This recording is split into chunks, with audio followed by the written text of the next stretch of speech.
university projects.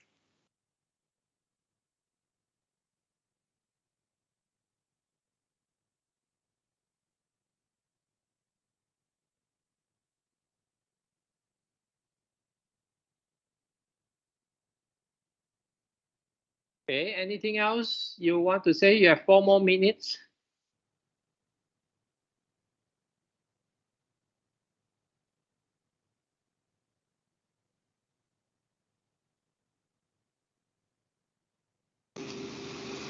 Okay, the students wants to know if it's possible to present to you the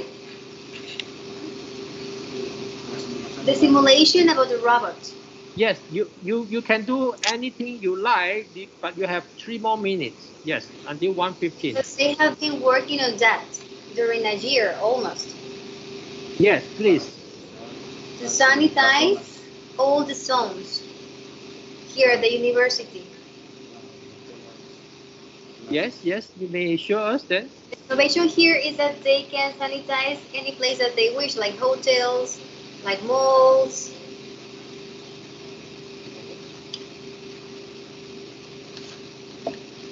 Or do you have questions for them?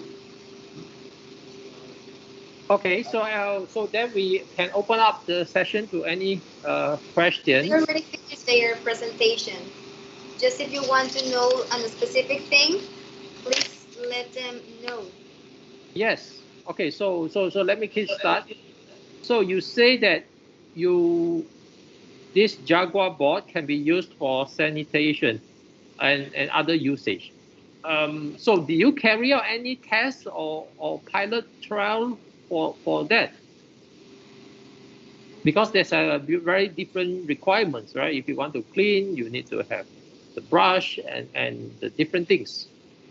So, or what is the project or the background of this demo? That what do you want to show exactly?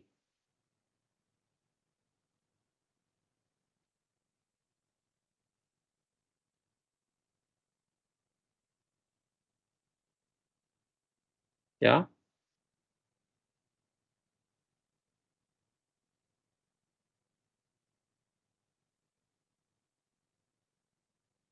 You understand? Yeah. So they are telling me that they realized this robot because they wish to sanitize all the places. They decided to create it because about the COVID, that we are having nowadays. And he wants to create an innovation to help people, mostly. Okay. So can you just tell us what exactly have you done then, right? To use the robot as for cleaning and disinfection purpose. Yes, exactly. They're using exactly the robot for that. Yes. So do you do any, what kind of software do you use? Algorithms. So can you just tell us a bit more details about this? Okay. Yes, I am using software ROS and Gazebo. Actually using Docker for proving our codes. Yeah. And pass to the robot the information. Yes. Okay. Because well, that's actually what we thought we are able to see during this demo, no? That you want to show us in such a way that we can also understand your works.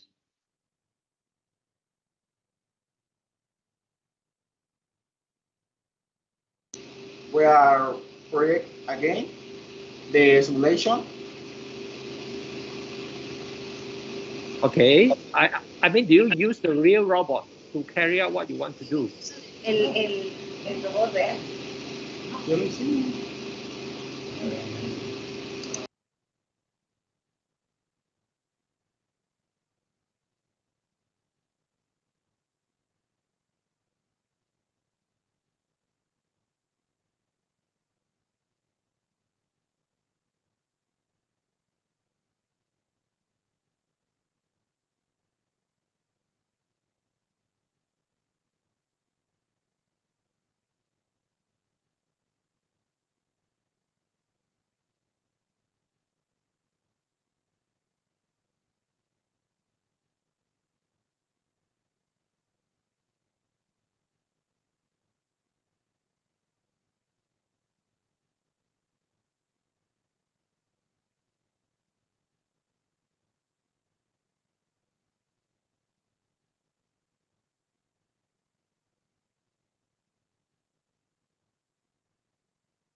We currently work with a simulator and they pass the codes to our physical robot. Okay. I mean, yeah, it would be interesting if we could have seen how the physical robot is moving, like what you have programmed, right, in the simulator.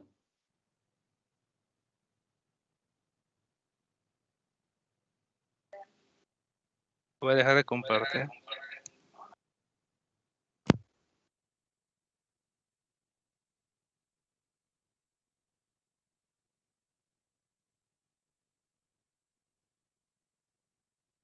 Okay, but it's okay. So, any final comments or remarks that you want to share with the group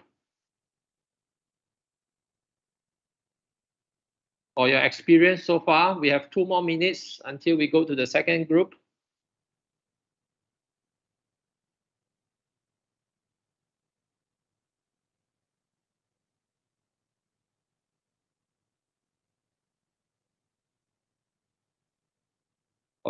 Okay, if not, I would like to thank Olmeca team. Yes, so we are almost 1:20. So may I ask the next team, Tua UTEM from Malaysia, to share your screen and start your presentation when it is 1:20 p.m. local Thai time.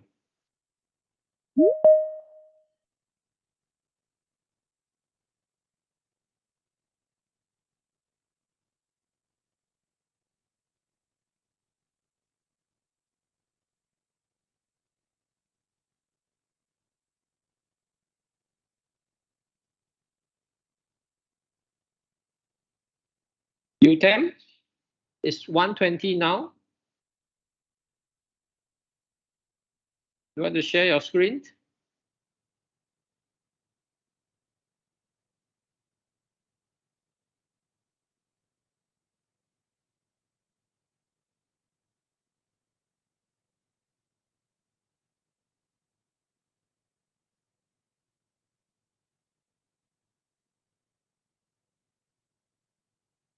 Yes.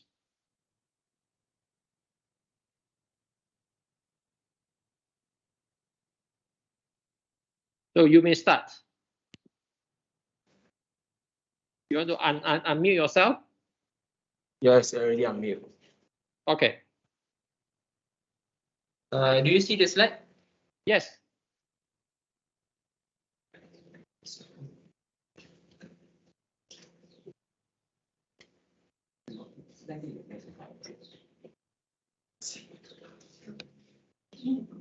Okay.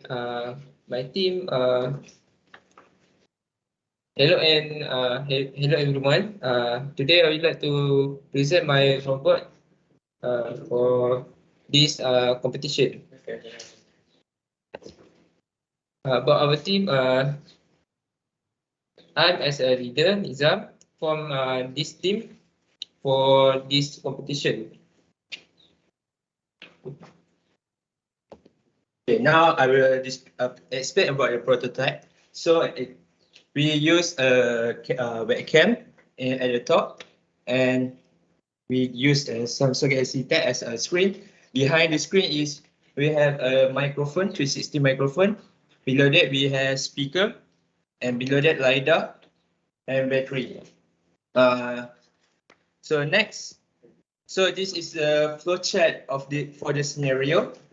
So when the guests or come in front of the bot, so the robot will recognize the guest, and guest will communicate with the robot.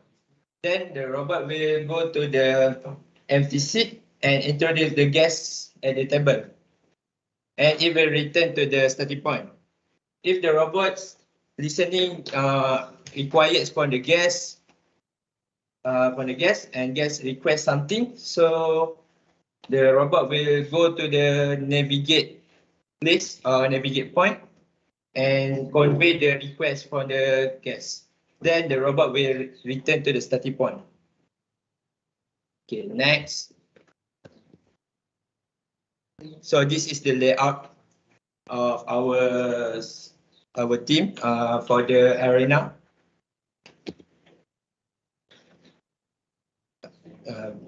Next, for our next.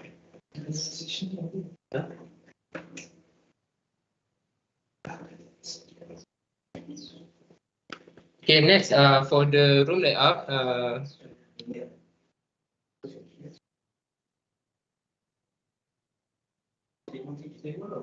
can we proceed for the demo? Yes, yes. The time is yours. I mean, you decide what you want to show us in the 15 minutes, please. Okay.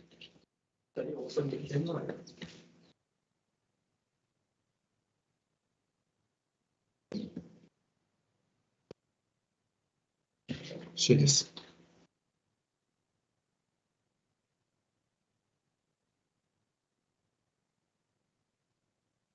Boleh apa itu kamera? Hah? Kamera? Blank.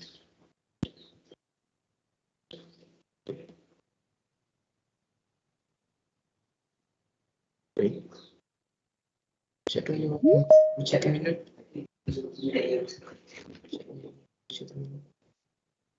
Sorry, I gave us a moment.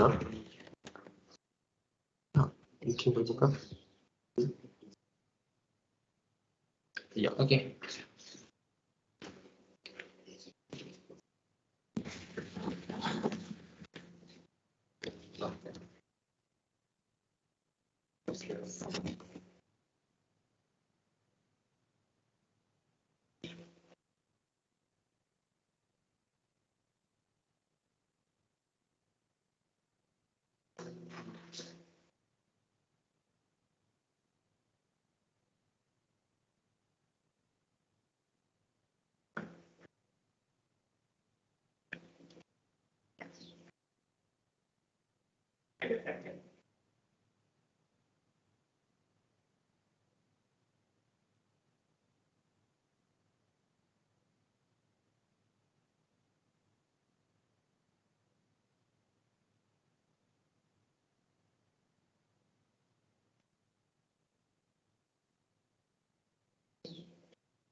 Hello.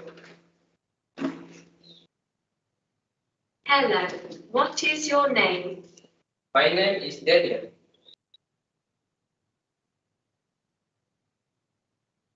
Nice to meet you, Daniel. My name is Tua. Please stand at the center of the camera and say okay. Okay.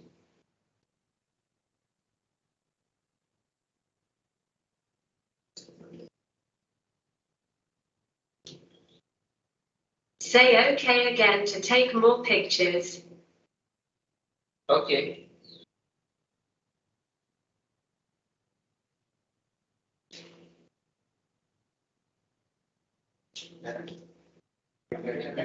Say okay again to take more pictures.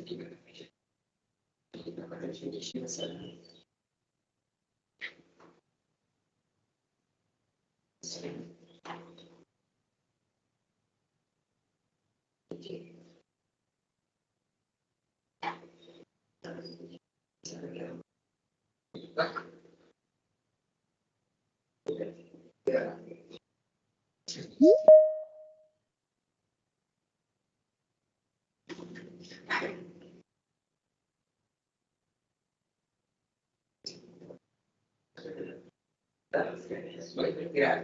Thank you.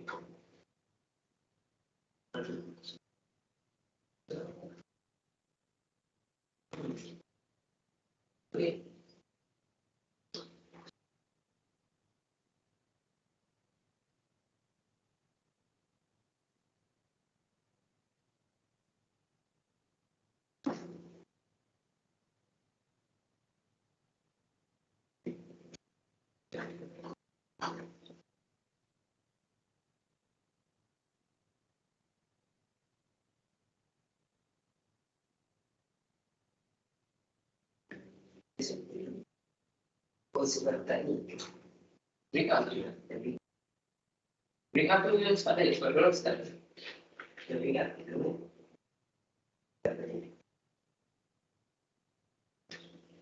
Session.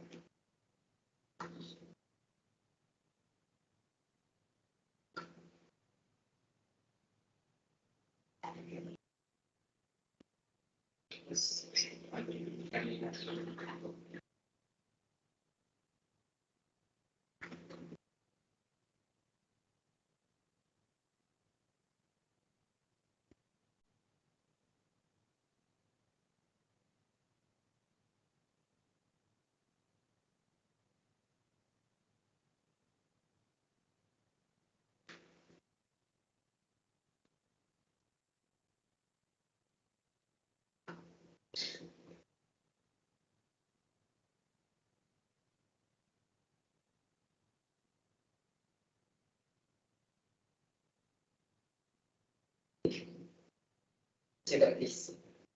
Thank you.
So this robot will also put the gas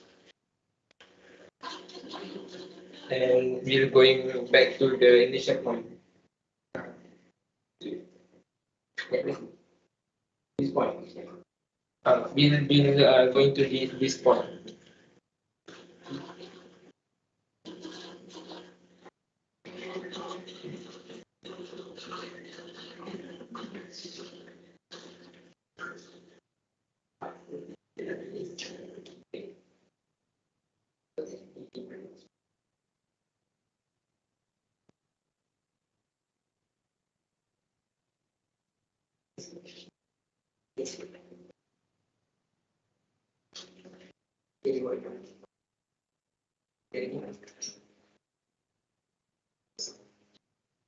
Yeah, okay.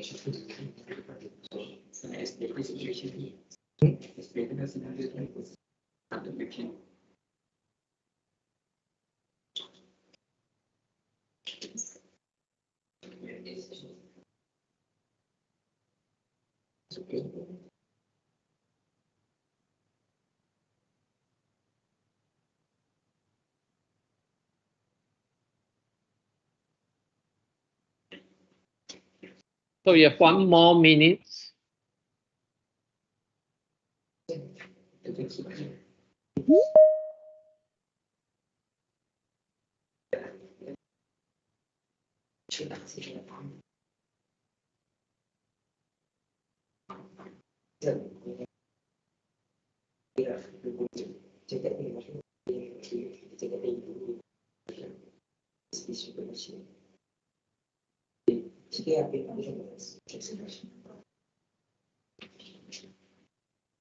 So for that demonstration, if I say thank you, that robot will go to the kitchen at the back. Will take the food and serve to the guest. But if that robot have problem to take and send to the initial point. All right. Okay. Okay. All right. Thank you. Thank you for your demo explanation. So any question from the jury? I have one question. I want to know how tall the robot is. How? How tall? How How tall? tall the robot is the robot?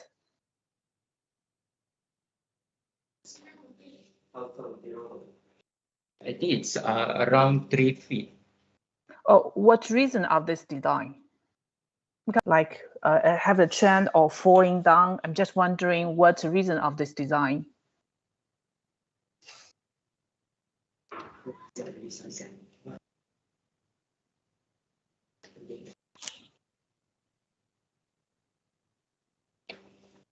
Okay. Otherwise, Why Yeah. I designed this height? Because first the camera want to detect the face, and second, so screen when the user see the user can saw the face.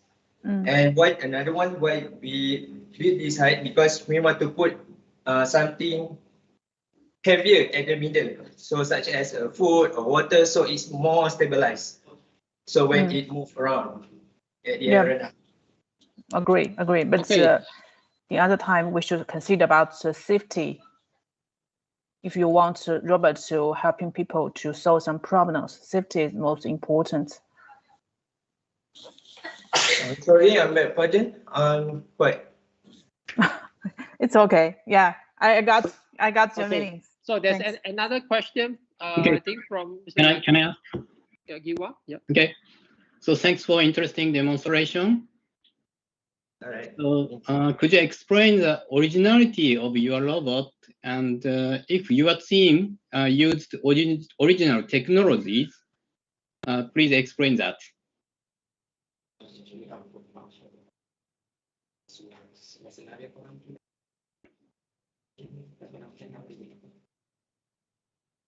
So the originality for this robot is for celebration events or quite annual. So also will be waiters such as pass the food and take some order of what the user what the guest need. And also it will show the place of for the user to sit at the arena. Again, that's the originality for the robot. So did you use original technology?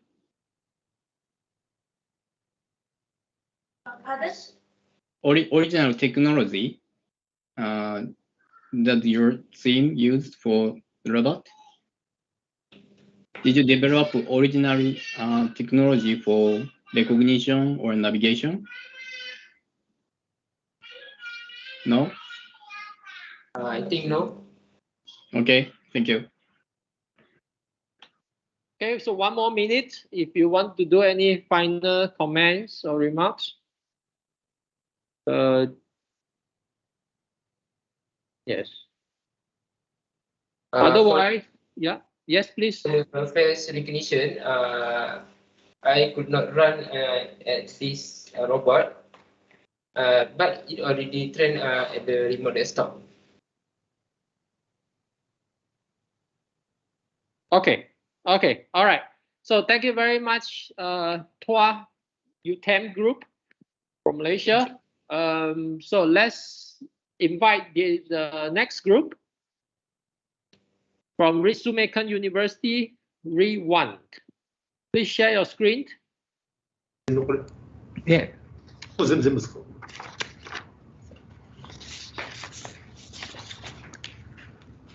Share screen.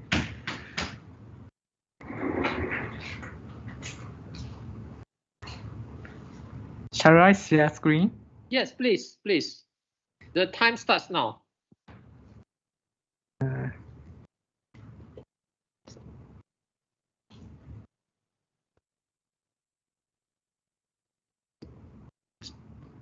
Sorry.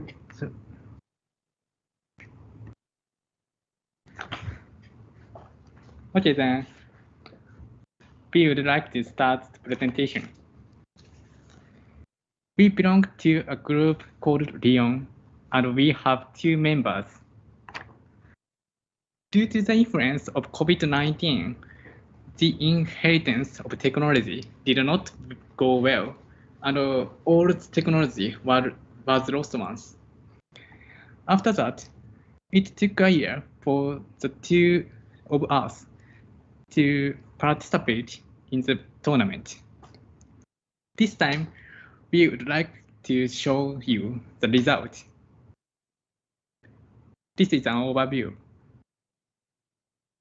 First, let's talk about what the system needs to implement. In the future, robots will work more. You need to start the presentation, maybe. Okay. Yes, yes. Sorry. Okay. First, let's talk about what the system needs to implement. In the future, robots will work more with nearby people. Then we didn't have advanced technology, so we aimed for a robot with a simpler design. However, we wanted to make a robot that is easier to users to use. We thought about this from 3 perspectives: both recognition, face recognition, and control systems. The first one, identify some commands from voice. We thought that the voice was the easiest for users to use. Sorry. Yes. 3. The second one, recognize a person's face in image. We thought it is necessary to detect a person's face in order to bring food to where a person was. The third one, move the robot toward the target. We thought it was necessary to build a system that actually moved to the point where there are people. Now we would like to explain the details one by one. We used Pocket Sphinx for voice recognition. This is a library that can process voice offline. Live speech of Pocket Sphinx has a function to recognize words. Detailed contents of live speech. To use this feature, we need to create a dict file and a ground file. A dict file is a dictionary, and it writes about words of sentences to be recognized and their pronunciation. Ground files are grammars, and it writes about sentences to be recognized. Also, it defines noise, which is pronunciation not to be needed. Use these 2 files to recognize the voice. Next is about image processing. We used OpenCV for image processing. OpenCV is a library for processing images, which can also be used to detect human faces. The process from detecting a human face to send information to the main system is illustrated in the figure. First, the robot reads the image using our computer's camera, then covers face with a square based on the information in the XML file written about detecting face. At this time, the robot checks the X, Y coordinates and the size of the face. Finally, the robot sends this information to the control system in what direction and how far the person is. Next is about the control system. We used ROS and Turtlebot 2 to create this system. In addition, there is a point that we devised because it is supposed to carry food. It is necessary to reduce shaking to carry food.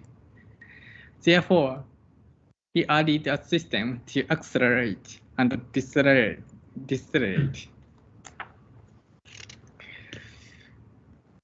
We will verify explain the rough flow of our system. First, robot recognize the voice carry food and move towards the customer. Next, when the customer says, "I received the food," the robot goes back to the clerk side. And this system is end. It is easy, right? Okay, so we will actually move our robot. Please wait for a file to prepare. My video on. So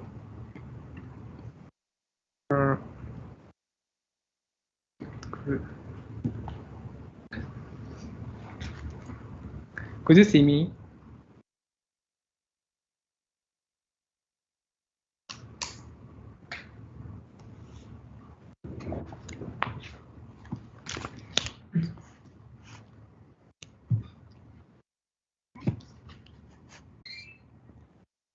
First, give instructions to the robot.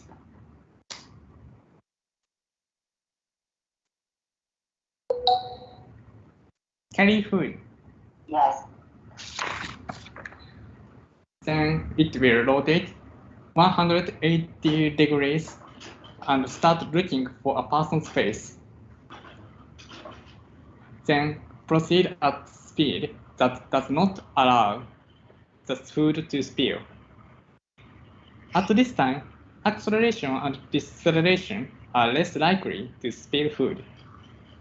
The robot will stop when it approaches the detected face. After stopping for a certain period of time, the robot waits for the customer to receive the food. I receive the food. I receive the food. Thank you. In response to the voice, "I received the food,"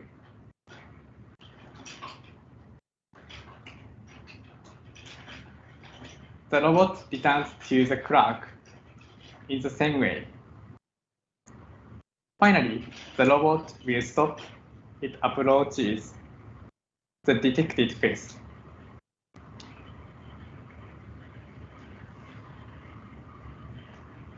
When it stops for a certain period of time, the program ends.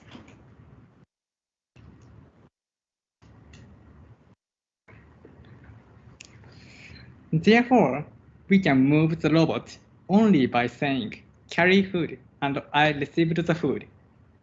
This is also friendly to non-expert users. So please wait for a file to prepare.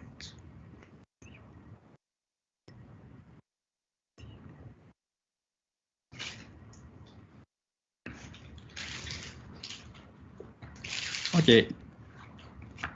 Then finally, we would like to present our future outlook. First, about voice recognition. Now, the robot only accepts 2 statements as commands.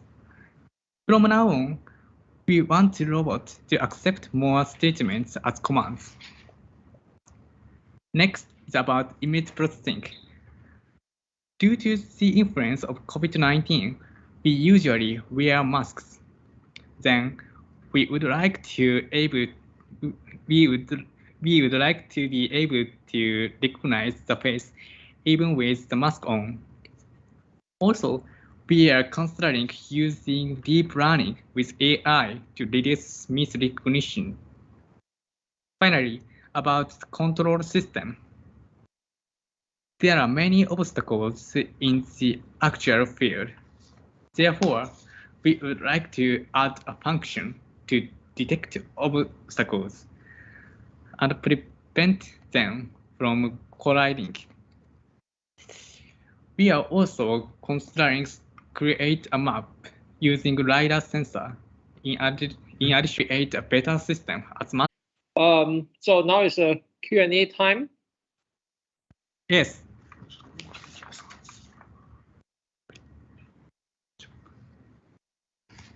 So anything from the jury or from the audience?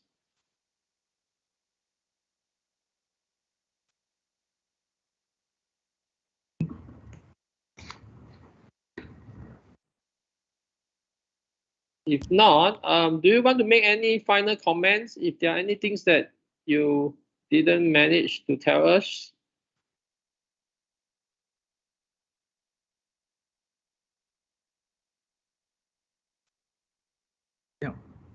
No. Okay. So yeah.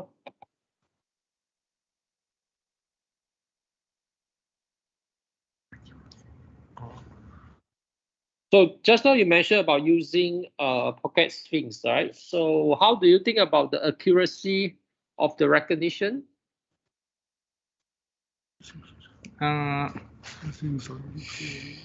Live speech. So wave file has from be. So is it satisfactory? I mean the recognition's accuracy? 正しい。正確。はい。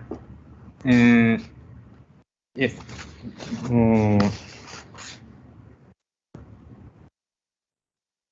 Yes. Okay. Yeah. Anything you want to share with your experience of using that or other software that you used for this development? Yeah. 他のソフトウェアをやっている。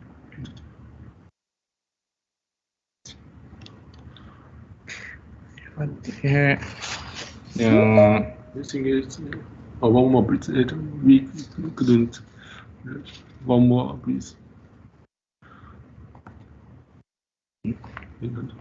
もう一回なんて言ったの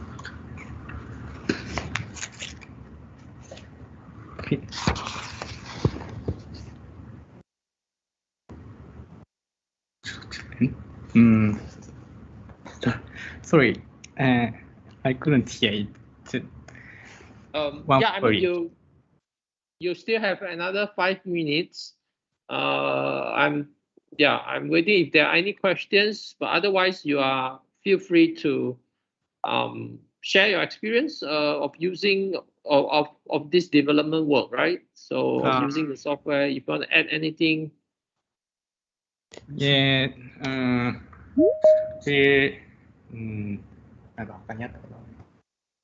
Python 초음파 되어야 진짜.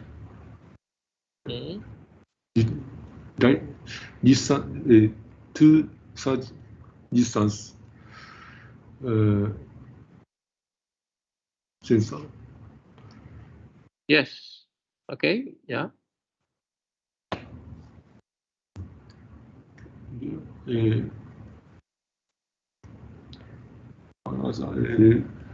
try to maps by SMG mapping, but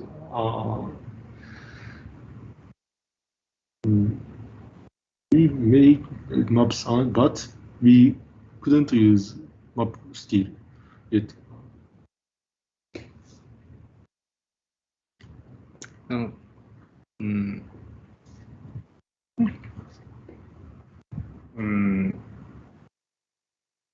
So, okay, that's right. That's all. Okay, so if that's the case, thanks, the team right one. May I ask the next team to get ready? That we will start at 2 o'clock. So the team's name is Pluto from Nankai University. We will start at 2 p.m. Yeah. Okay.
So 1 more minute.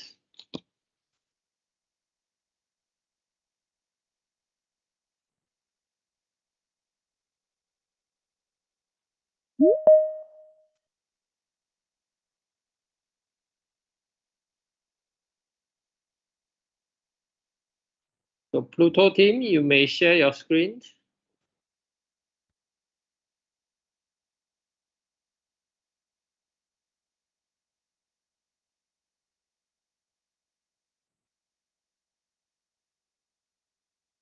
Hello, can you hear my voice? Yes, we can hear you. Okay. Yes, you may start now. Hello, everyone. Our group name is Pluto, and we feel quite honored to participate in the RoboCup at Home Education Online competition this year. Now, I'd like to introduce our project through the following parts. The first part is the introduction of the reason for our project and the basic hardware of our robot. Owing to the rapid development of our society, people's pace of life is getting increasingly fast and full of pressure. In this way of life and background, we come up with our service robot designed to help lazy people in daily life. They are often too lazy to move, so the robot can help them do the work they can do but don't want to do. As is shown in the picture, our robot includes 6 parts. On the top side of it is a manipulator equipped with 5 DOF. Under it is the OpenEye 2 camera and microphone. The medium part is the control terminal to send control commands. Then is the Kinect and the robot base. We use Kubuki as our robot base. Our demo will include these 4 parts. Listen to the host command, navigate to the cabinet and take a tea bag from the bowl. Navigate to the table and make tea. Finally, grab the cup and hand it to the host. During the preparation stage, we firstly use Gmapping to map the experimental site and apply AMCL to locate the position of the robot. The main display places in our demo is shown in the picture. The robot starts from the door where the lazy people sit beside. The cabinet is a place to store cups and tea bags. and this part is the table where the robot makes tea. The second part is about the robot function, and it contains 4 parts in hand. Now it comes to our demo. Here's the cup for me.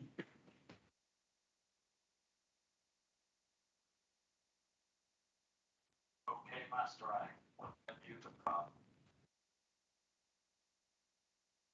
When the host tells it to take the cup for him, it will respond to the host and navigate to the cabinet.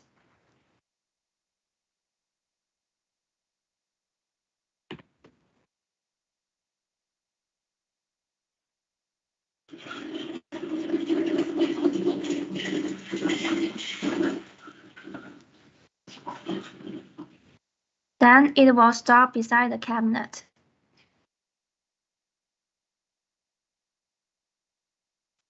I have reached the cabinet.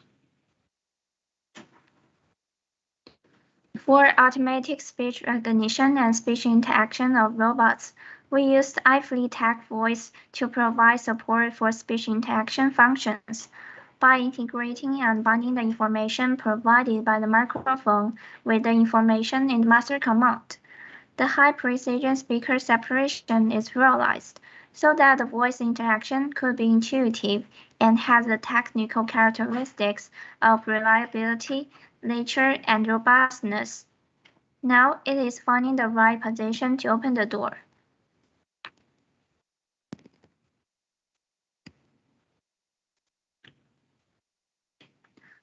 For the vision part, we used our self-trained UNO-V3 network for object detection. It will obtain the information of the target's bounding box and take the depth data at its geometric center to locate the object. In that case, it could provide accurate information for its arm to grab objects.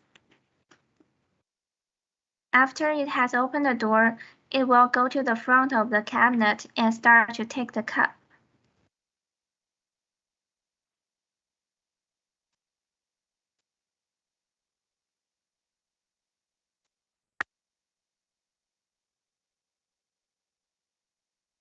The robot will firstly grab a tea bag from the bowl.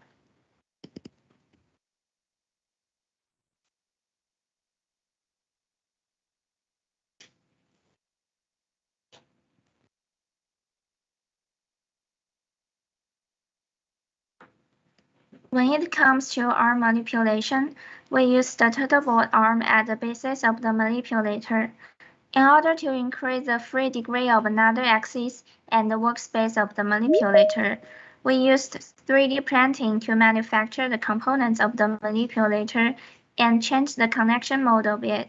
Meanwhile, we printed the base and gripper to fix the manipulator and optimize the grasping ability.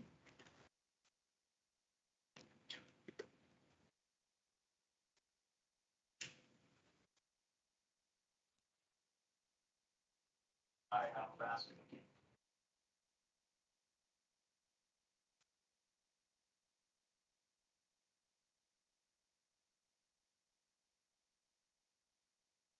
After it has grasped the tea bag, it will put it in the cup.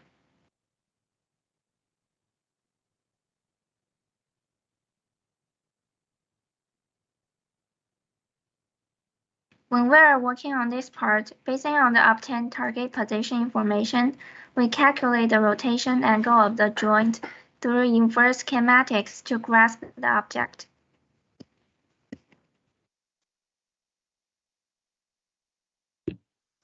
I have it just for the main column.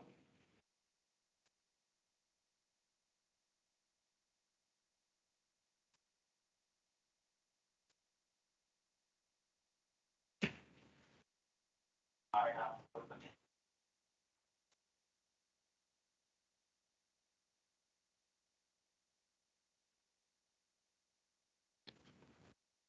Then it will start to grasp the cup and wait for the next command.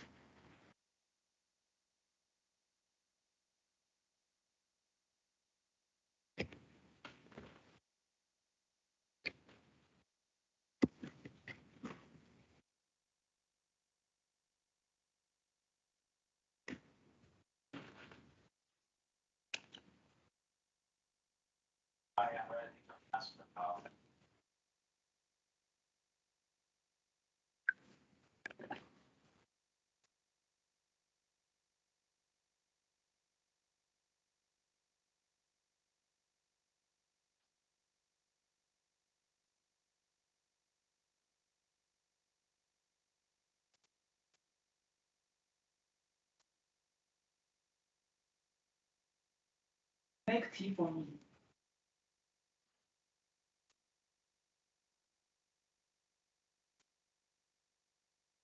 I will go to the table and make tea for you. When the host orders it to make tea for him, it will respond to the host and then navigate to the table and start to make tea. I have reached the table. It will firstly find the best place to put down the cup.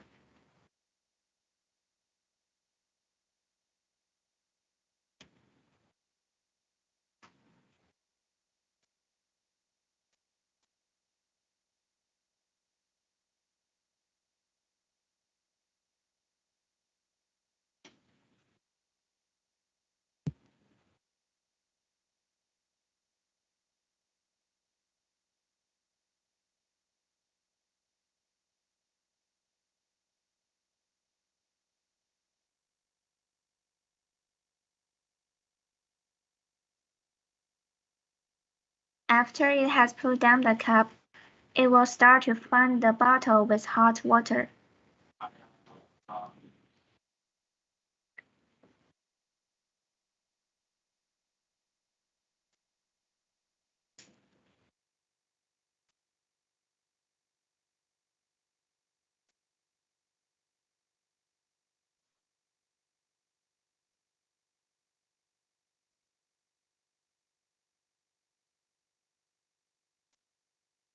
I have registered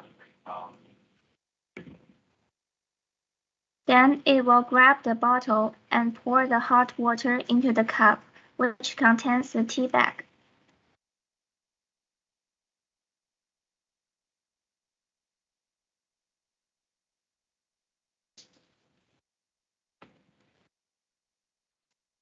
I have asked for them.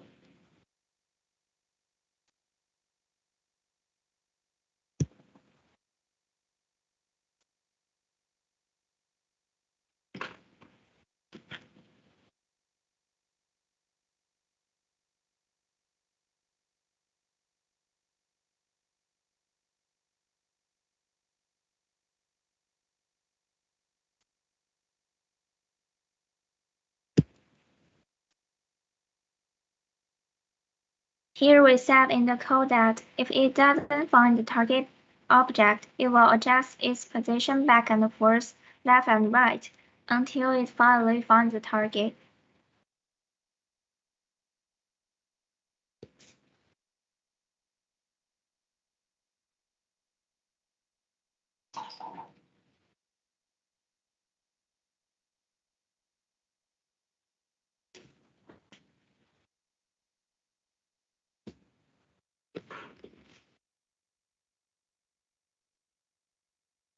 After the tea has been made,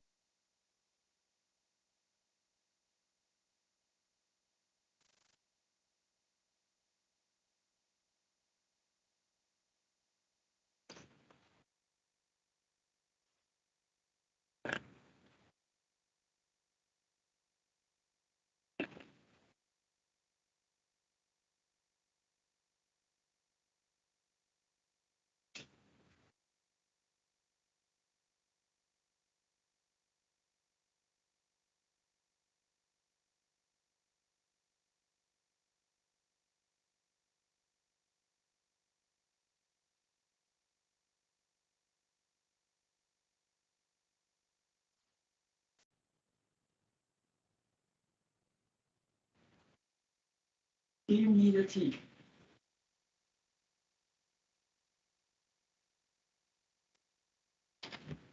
I will have it for you.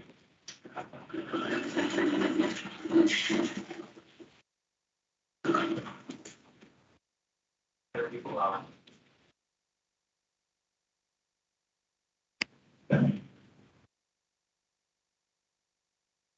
Delicious. Thank you. okay, that's the end of our demo. The overall system is shown in the picture. We let the main node communicate with other child nodes through communication and back.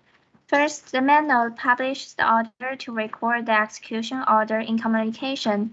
All child nodes subscribe to communication to obtain the order and match it with their own execution order. After the matching is successful, they complete their own services and feedback the new order to the main node through the back topic and then publish it. The third part is about our innovation. That is service-oriented programming. Computer language has experienced two periods in its development history: procedure-oriented programming and object-oriented programming. On the basis of them, we put forward the concept of service-oriented programming. We directly use each service as a module. In that case, the service robot can go deeper into people's lives. According to the characteristics of lazy people, they are often too lazy to move, so we come up with the idea of service-oriented programming. It integrates the following four services: using words to issue instructions, go to the destination to replace lazy people, recognize objects to replace human eyes, and use the robot arm to complete the services needed by lazy people in daily life. That's all for our presentation. Thank you. Thank you, Pluto team. So yes, I think quite an impressive development, I would say. Yeah, any questions from the jury? Yes, a question from Echo. Please. Yes, I just want to know where the idea from.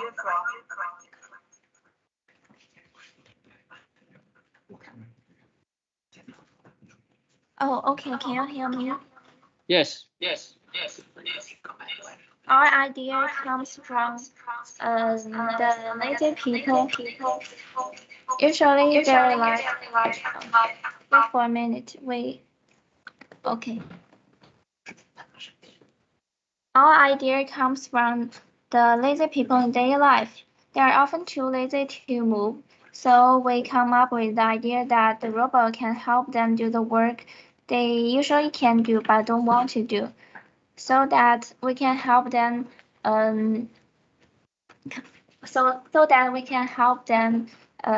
make their life more convenient and more happy. Yeah. I think the idea is good. It's not because it can help the lazy people, but it can also help the elder people and the disabled people. So I think that's valuable. But I don't know, did you make some research before you have this idea?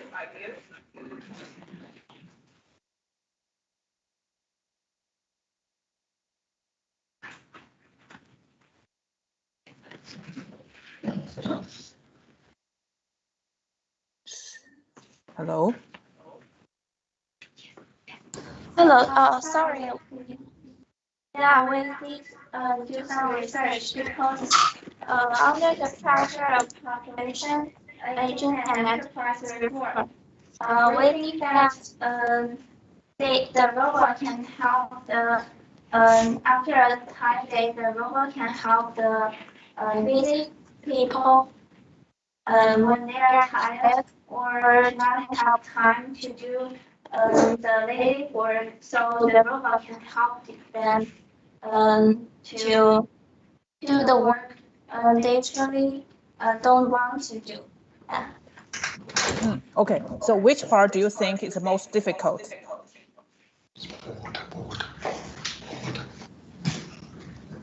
Well, we did some difficulties. For example, when the robot poured the hot water into the cup, the water speed was too fast, so we adjusted the speed of its arm and simulated the posture of human hands to make it more stable. Okay. How many times you test it before you succeed? We trained out for about 1 month to complete this project, and about every day we tried many times. And about this project, we We tried about 3 days. Yeah. Oh, only 3 days. Oh, that's impressive. Okay. Thanks for answering. I don't have any other questions. Yes, so we still have 2 more final minutes. Anything you want to add? You want to add? Team Pluto?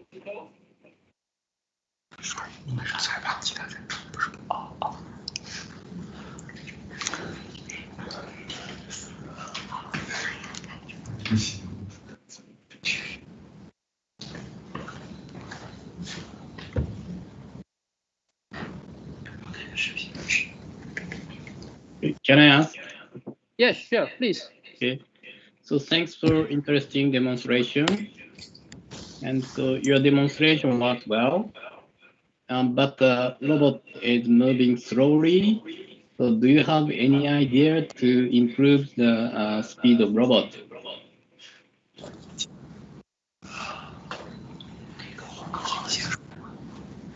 Do you mean the speed when it navigates to the cabinet or the table? Yeah.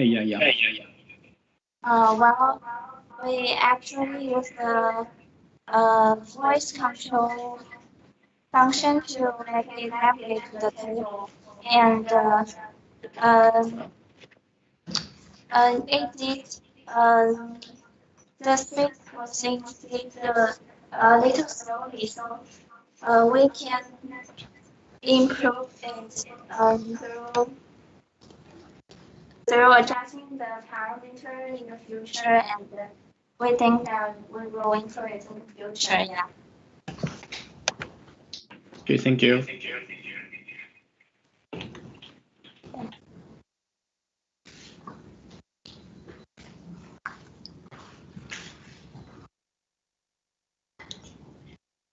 So thanks a lot to the Pluto team for the interesting demo. So we are coming to our next team. Okay, thank you. Thank you. Yes, Team Kamen Rider Edu Cyberbotics from UTHM Malaysia. If you may share your screen and start the presentation. Okay, let me share my screen first.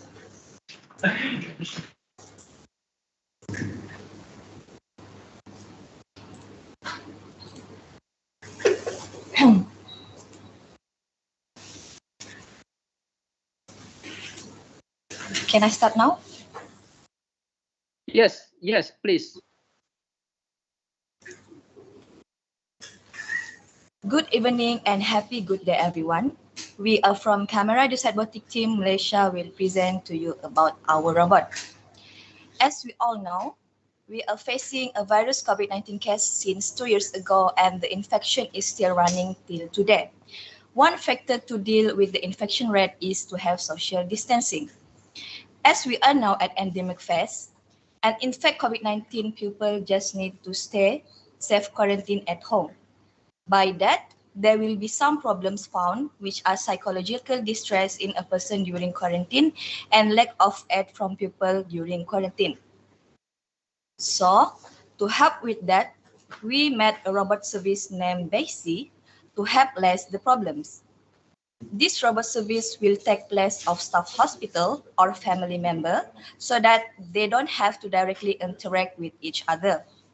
Robot will try to give mental and physical support to the COVID-19 patient in quarantine room. As a consequence, we might prevent the infection of the virus. This slide shows the overall diagram of our robot configuration, which will be used as a quarantine room robot service. I would like to share the contribution of our robot in scientific research. The first one is Attentive Recognition Model, or ARM, that will be used for a communication with a robot and patient.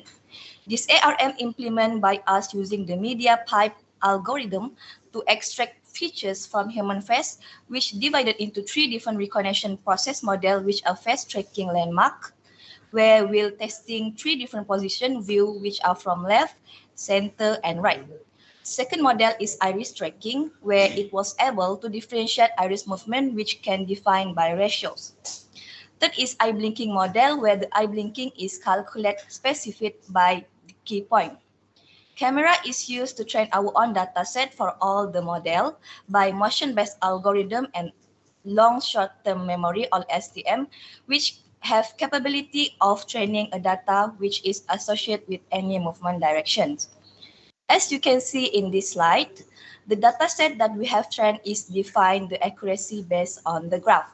So for the collaboration tree of the model, we can get the result of attentive recognition model if position of face and iris is at the center and eye is not blinking for less than 5 seconds as shown in this slide.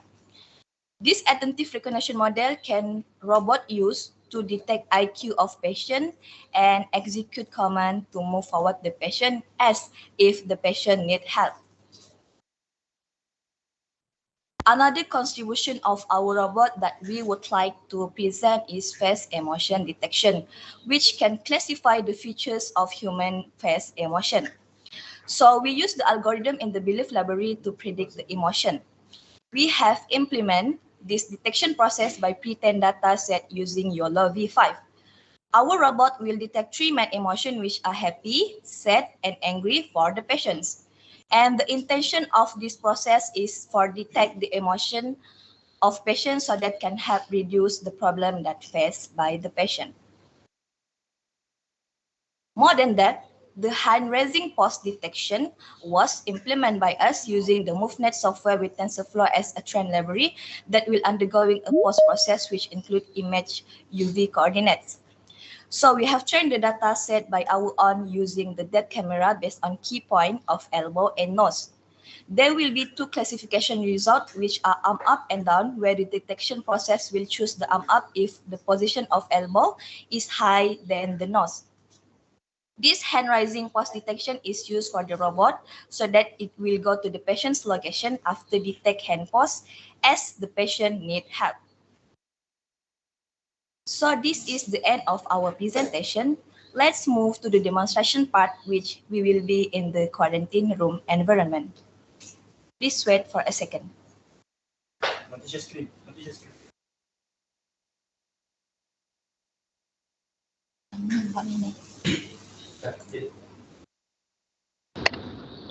This is Bexy. Bexy is a quarantine service robot that will accompany you during the quarantine process.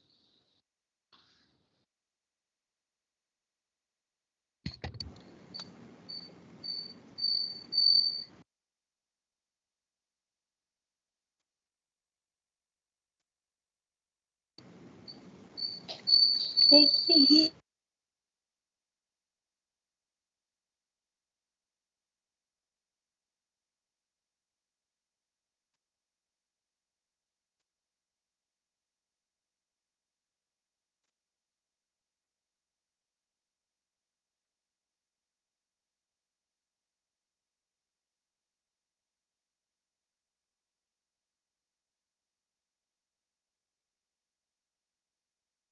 You have a medicine. Please put your medicine inside the compartment. Okay, Bexy, done. Okay, sir. What do you want to do now, sir? I would like to watch television. Okay, please follow me to the sofa. As you can see, Bexy detects a patient when entering the quarantine room. It uses YOLO V5 algorithm for human detection with 90% of accuracy.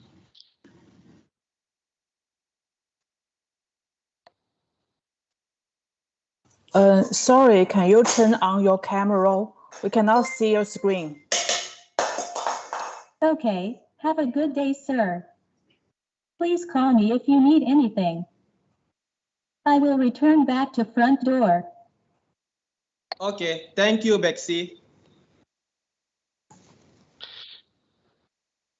In the quarantine process, people may experience psychological distress that can be solved by Bexy. With Bexy, It knows when people have the intention to talk to him just by staring at it. And this is the most interesting part.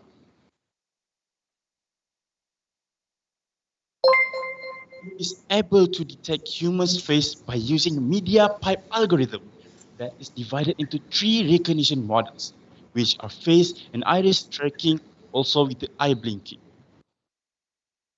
It analyzes certain cues such as face and iris tracking to the left, right, or center, and eye blinking, which determines the patient's attentiveness after 5 seconds. Hello? Are you serious? You cut my salary?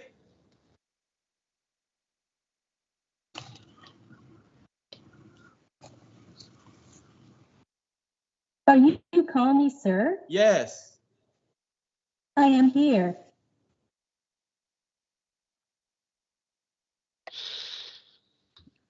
Next, Bexy also can You feel look so angry. What happened, sir? My boss just cut my salary.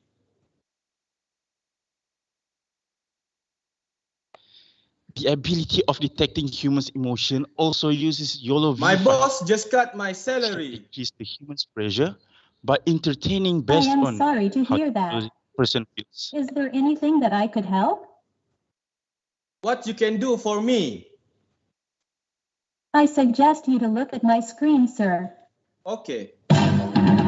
As you can see right now, Bexy is right now trying to entertain the patient so that it can distract him, make him happy.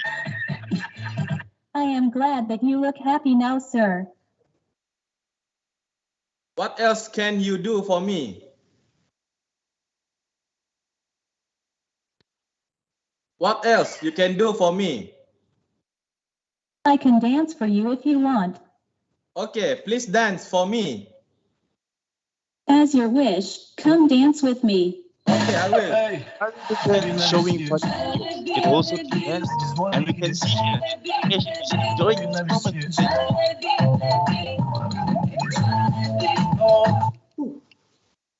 Thank you, Bexy. Now I feel tired. Would you like to go to bed? Yes, sure. Yes, Bexy. Okay, sir. Please follow me. Now, when the patient is tired, it guides the patient to bed, and that's always on standby mode when the patient is sleeping.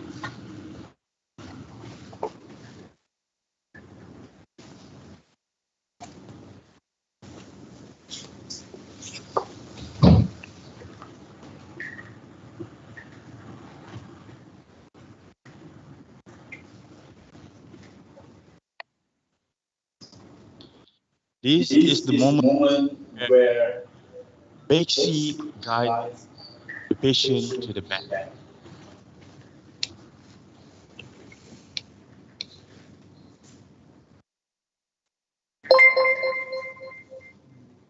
Is there anything that I could help you, sir? Nothing, Bexy. Just let me sleep. Have a good rest, sir. Let me know if you need anything. Okay, thank you, Bexy.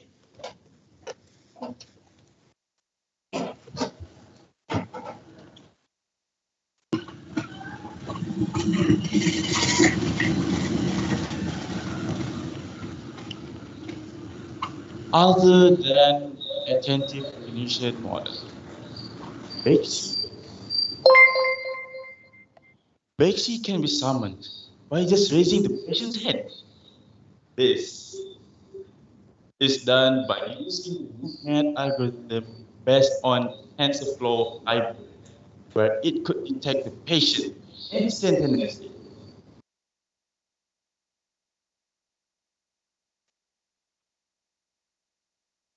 Are you calling me, sir? Yes, Bexy. By this quick response, it will provide convenience to the patient if there is an emergency occurs during the quarantine process.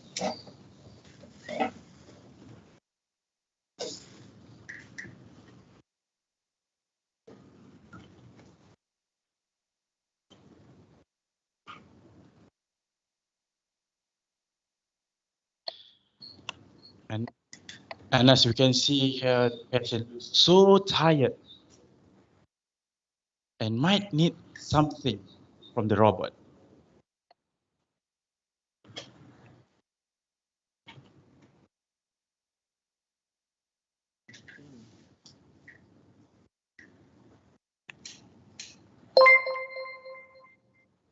I want to eat my medicine.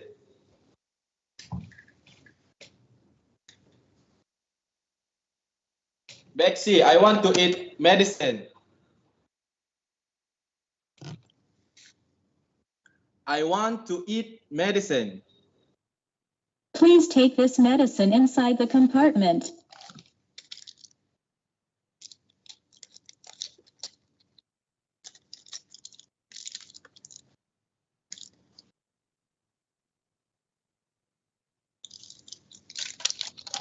Thank you, Bexy. Let me continue my sleep.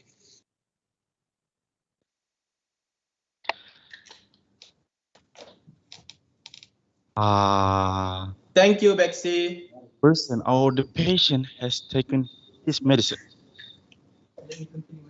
Let me continue my sleep. Please have a good rest. And this, which makes Bexy really special. With this technology, it makes Bexy so special as a quarantine service robot.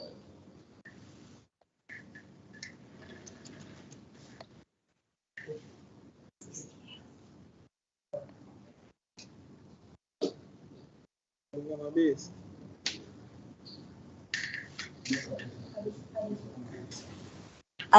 is the end of our demonstration. Okay, so interesting demo by Team Kamen Rider at Robotics. So any questions from the jury? I have some questions. The first question is, the robot looks like a complete product. So I'm just wondering whether a robot was assembled by yourself or just bought from the third party. Actually, the body of the robot is printed by using 3D print, and we printed it part by part from scratch, and we combine it, and voila, that's Bexy there. Okay, so you just did it, or it had been assembled for a period of time. I'm sorry. I'm just wondering how long it would take to make this a robot. For the robot itself, we have printed all within 250 hours only for the robot. Oh, okay. Then how about the coding? How many time? How long do you spend for the whole development? We have spent about 3 months to develop the coding, and also to build a new program, which is the attentive recognition model and also the MoveNet. What's the main software or the language you're using for your program? Python. Python? Okay. Python and also the C++. Okay. So have you deployed some APIs?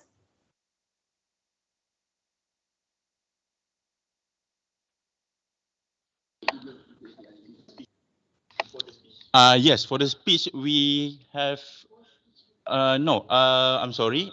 We use the Google, I'm sorry, Voice. We use Voice for the speech recognition and Google API for the voice.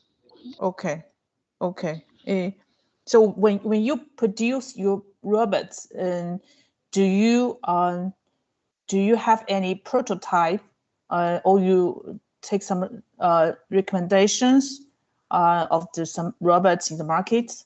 Because I saw your robots is quite like a final product. Sorry, can you repeat again? I'm just wondering, how you have the where is the idea from when you make your robot? Actually, the robot was inspired by a cartoon, which is Baymax, and then we developed and we redesigned back, and this where the function is similar with Baymax. So we created the name Bexy, and also the design, we made it by our own creativity to help human. Okay, okay. So I leave time to other judges for the questions. Thanks.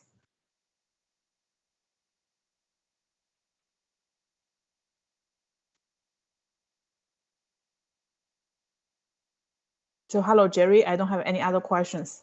Yes, yes. So we are also almost at the end, 2:40.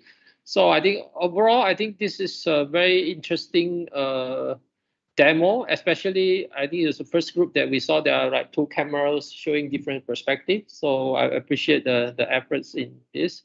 Yeah, I think all in all, yes, it does look very professional. I must agree with you, Eiko. But I think nowadays the students are very good in 3D printing, and probably they build from scratch. So yes, so very nice work from UTHM Malaysia. So thanks a lot. Thanks again. Let's move to the next group then.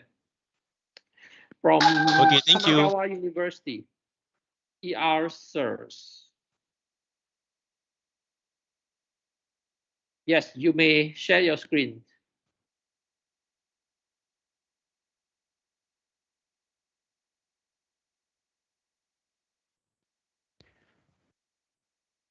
You are mute. Can you hear me? Yes, I can hear you now. Yes, please. Okay. Hello, we are Team Races Education from Tamagawa University, and we are mainly integrated by second and third year undergraduate students. We will show our final demonstration. The application of robots in many fields have been extended rapidly in recent years, from industrial robots to space explorers. Now we can find them performing home services. A service robot is a robot that can assist humans to perform common daily tasks in shared environments, such as house, office, or hospitals. To achieve this, a service robot must be capable of understanding spoken and visual commands in natural way from humans. Navigate is known and unknown environments while avoiding static and dynamic obstacles. Recognize and manipulate objects.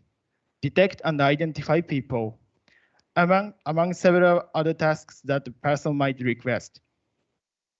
In our demonstration, we will show you a service robot application in indoor environments.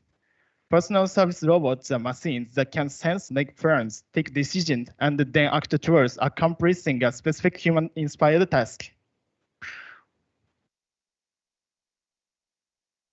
For example, in the slide, we show you Savi, a service robot developed by SoftBank Robotics Japan, aimed at delivering food at restaurants.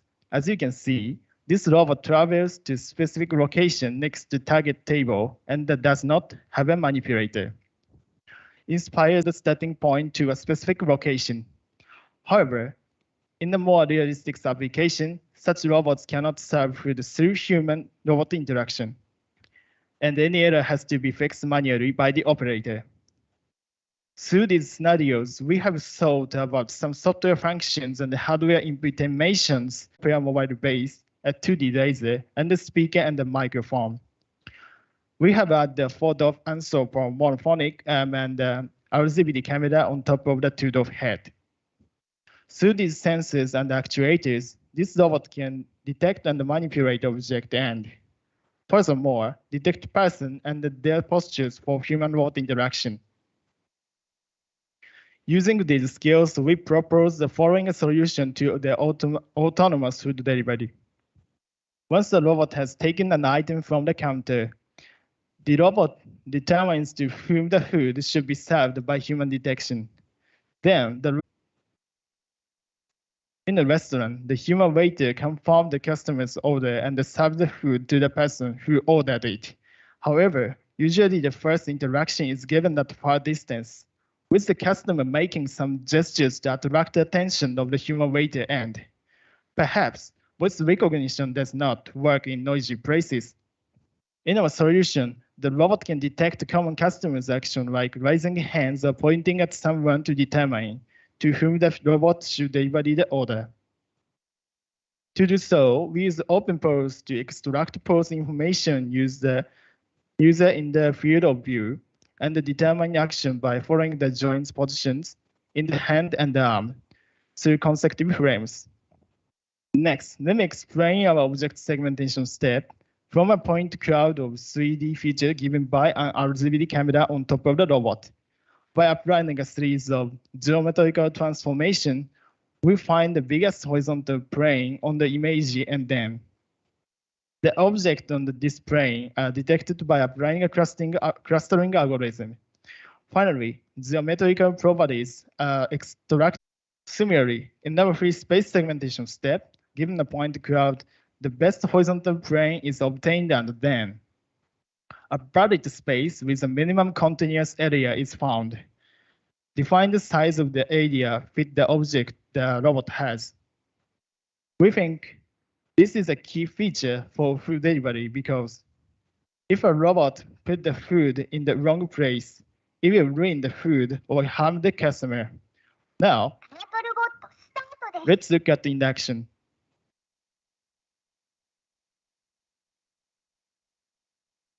TurtleBot started. Our robot has been activated and began to move.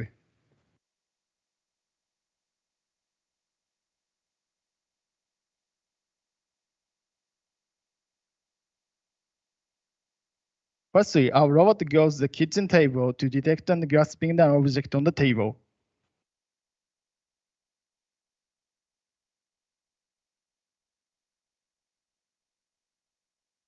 Now, as you can see, the robot detects the position, posture, and the size of an object. Next is the grasping the object step. Our algorithm uses an open loop process to take the object. That's why we cannot destroy it yet.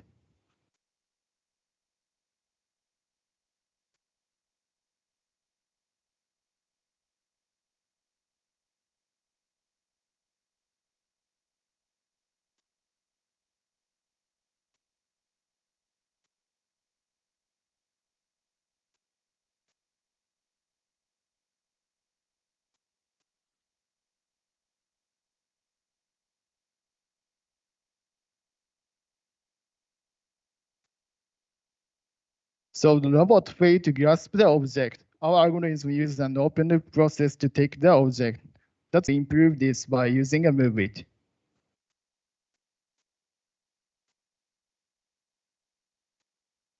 So next, robot goes to the customer.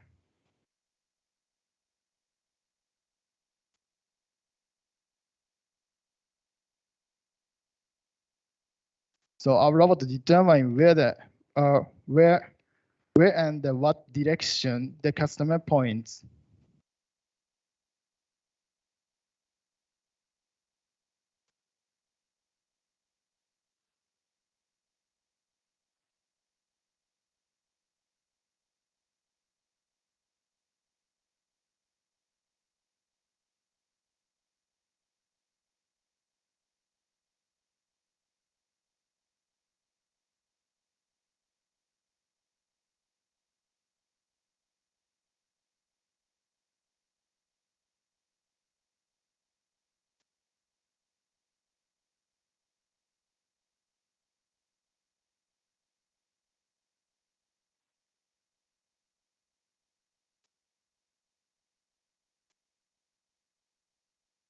Who is this juice? Please point your finger.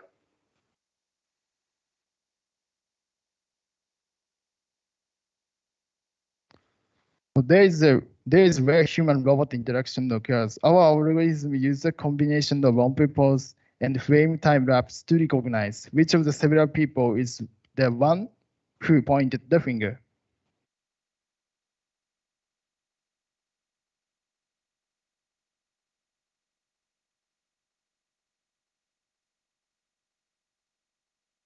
So as you can see, it can be seen that this, as you can see, there are a lot of objects on the customer's table. But the robot can find available free space by using a free space segmentation. The bounding box is a free space detected.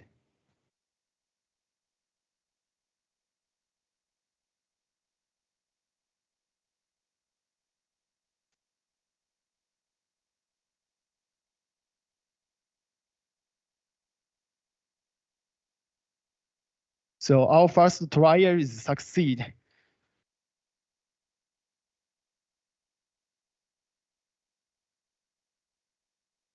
So our robot returned to the kitchen table and repeated the process.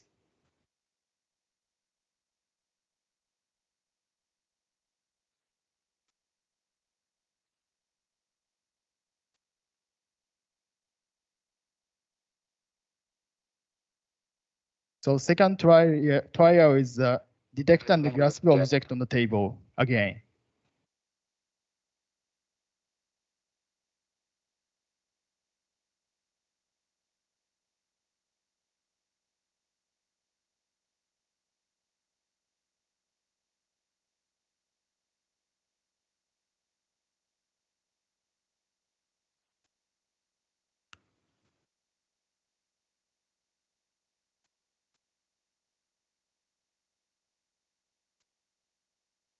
So as you can see, the robot detects the position, posture, and the size of an object.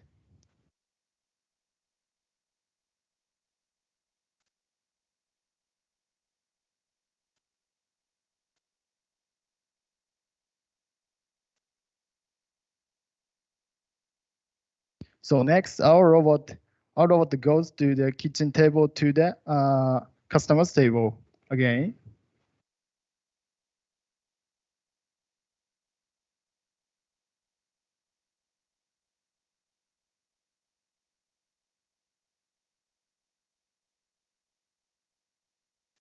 Who is this juice? Please raise your hand.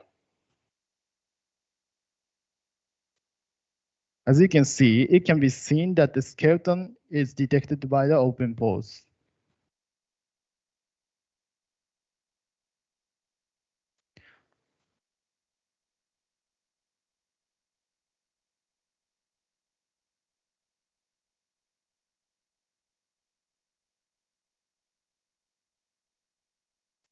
I found this space. So next, the free space detection. As you can see, there are a lot of objects on the customer's table.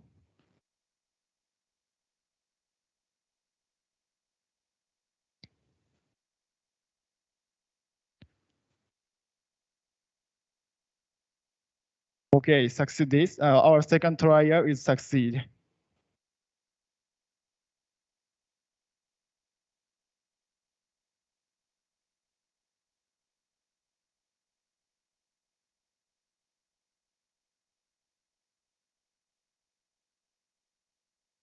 Okay, to conclude, we have shown some basic skills we are able to performing using several sensors and actuators in our robot.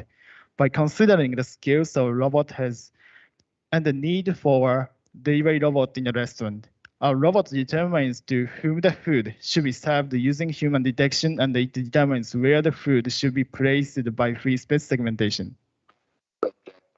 We think we have successfully developed an interactive service robot that delivers food autonomously.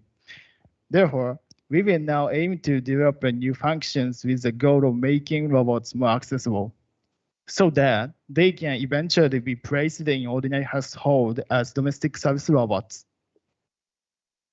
But last but not least, we have released a number of open access libraries for you. First, we have our Introduction to Robot Vision repository, where you can learn the basic roles and image processing.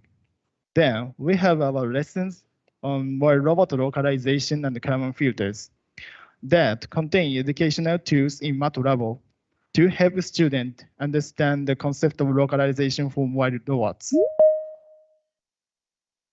The lessons include interactive scripts to demonstrate the use of common localization algorithm, landmark-based localization and the extended Kalman filter, EKF. Please feel free to use them at your best convenience. All right. So we have 1 more minute. Yes, please. Okay, thank you. That's all. Okay, so good. So any questions to the Eraser team?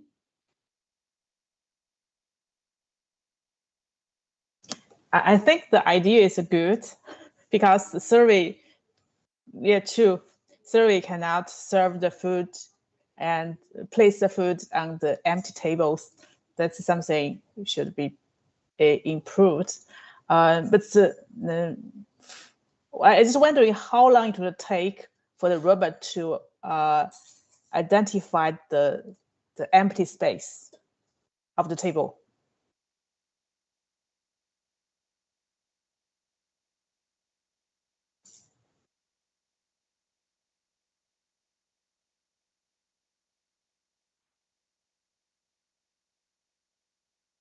So because of the lost topic message, that the low speed now our free space segmentation step is low speed.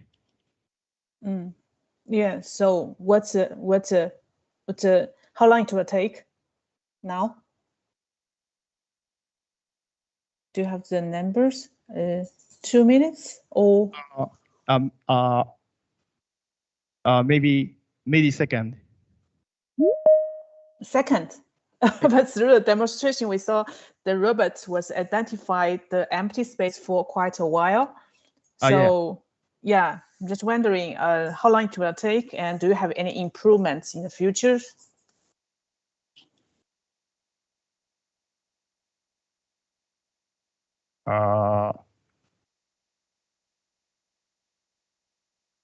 Okay. We have to improve this. Okay. And about the lost topic message, etc. Okay, fine. Thank you. Thank you. I leave the time to other judges. Thanks. Thanks. Yes, I just have a question. So if I recall correctly, you say you want to actually bring the food to the guests, right? But what I saw from the demo is actually you like grab the bottle of water, right? So have you ever thought about trying to replace the bottle with like a food tray? I think that could be quite difficult, right? Or yeah, have you thought about that? Now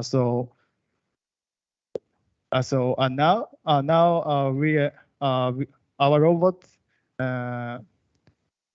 only have a bottle size and a bottle for the manipulator. Okay. Yeah.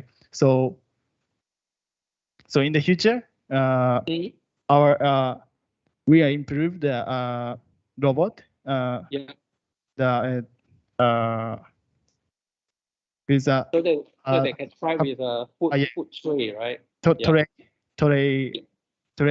Tray, etc. Yeah, tray. Yeah, I think that could be added to the difficulties that you could have. Yeah, but anyway, yes, I think it's interesting idea. So yeah, thanks for the efforts and thanks to the team. I think it's also set up very, very nicely. Okay, so yeah, any final comments, or we still have 2 more minutes to go before the next team? Okay, so if that's the case, so I would ask the Nocom Pila from Universidad Rey Juan Carlos to get ready and to start the presentation at 3 o'clock. So thanks again to the Tamagawa University's team. Thanks. Thank you.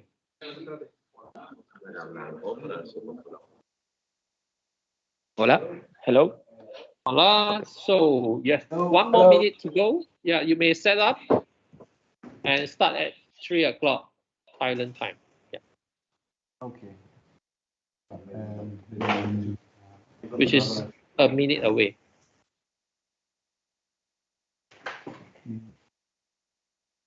¿A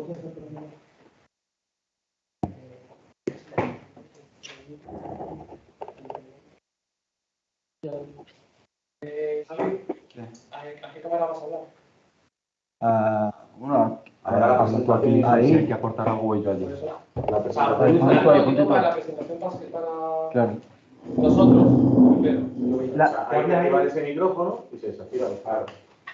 Pero yo no digo la del cubo que No, pero ahora mismo hablo yo desde por aquí. ejemplo, lo que hicieron los portugueses, ir andando. Claro, pues con el móvil. Claro, sí, que voy a poner el móvil cerca. Él pone el móvil ahí cerca, si suena es un móvil normal. Ahora mismo hablo yo desde aquí. All right, so no compila, so you may start now.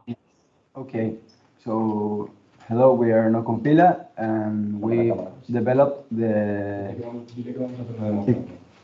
La cámara que está por la otra. So can you see me now? Okay, Yes. We've developed the carry my luggage task. We have all three tasks, but due to the one that fits better with the time is carry my luggage. So we are going to show you a demonstration of what are we going to do, and then we'll do the task. The person in black is going to act like the robot, and the person in green is going to make the operator. So, 1 second. Vito, ¿te podéis parar? Okay. So, when we tell him to start, the robot will start running. He will go this way. He will try to enter the arena. The arena has 2 doors. We're gonna let you pick which door you want to be opened and which door you want to be closed. So he's going to go to the first door. If it's closed, he will go to the second door. And if it's open, he will enter the arena. He will go towards the operator, and he will ask him which bag does he want to take. The left back. The operator is going to answer him. This is important. The answer the operator is going to give him is or left or right. And if he says the left, the robot is going to turn left. I mean, the left or right, it's from the point of view of the robot. So he will turn left. The operator is going to hand it the bag, and he's going to follow him to the car. Now the operator is going to go around the arena a little bit, and then he will go out through one door.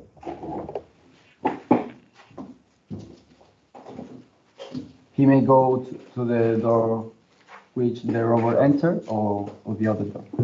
So then he will follow him to the car, which is outside of the arena. You can see in the vertical camera, and he will tell him to go home. He will take the bag, and the robot will go back to the starting point. And that's the task. Is it all clear?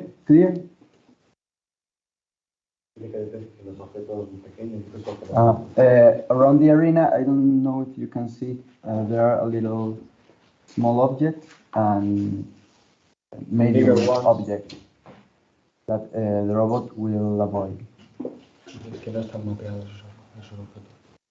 So, if you don't have any question and it's all clear, we can start the task.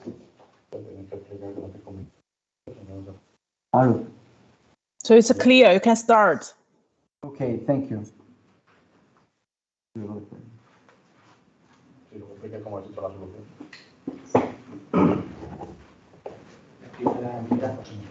Me explican ahora. Sí.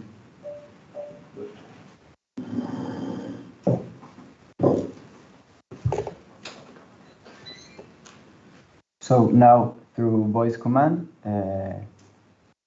my partner is going to run the robot. Let's go.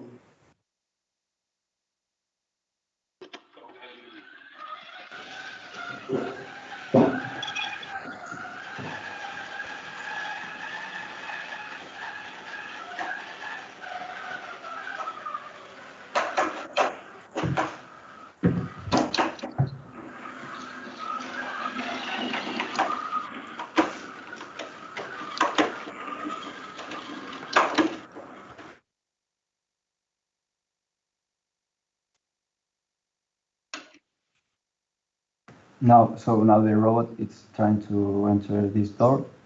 You will see it's closed, and go to the second one.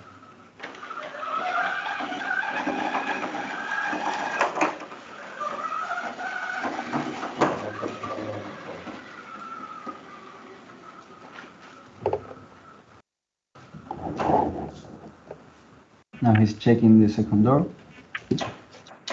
It's open, so he enters the area.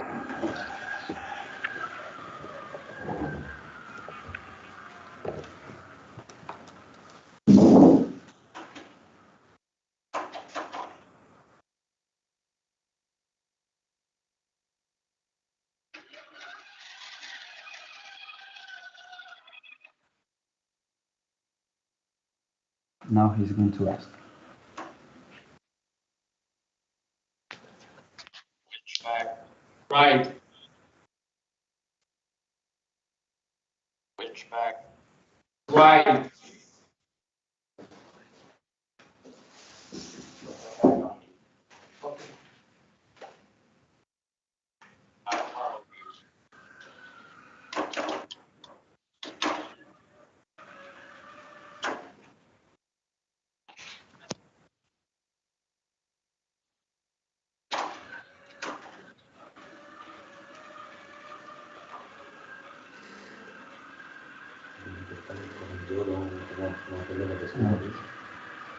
We have a 3D camera, and with YOLO he's detecting the person, and he's following him with a PID to make it smoothly, and he's following the person.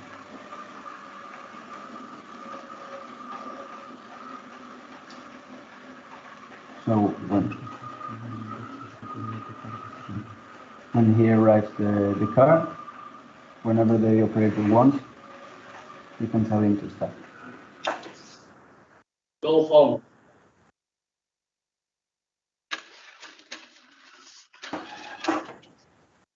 Go home.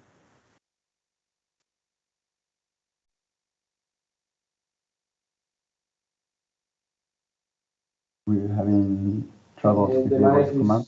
el micro está apagado. The mic is off. Yes, I don't know why.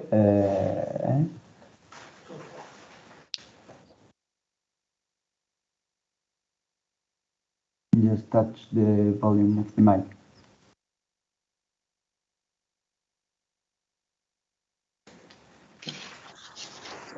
Is it okay? No, que no pasa, el micro está apagado. It's no, please stop. Yes, there. please. You have time until 3:15. Okay, thank you.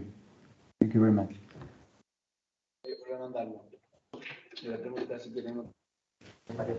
Do you want to close the other door? I mean, you can choose to close the first door or the second door. Do you want to try now with the second door closed, or is it okay with the first one?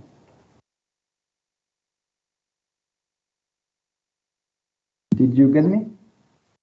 Yeah, you can try the first door. The first door? Can you? Okay. Yes. Okay. Yeah.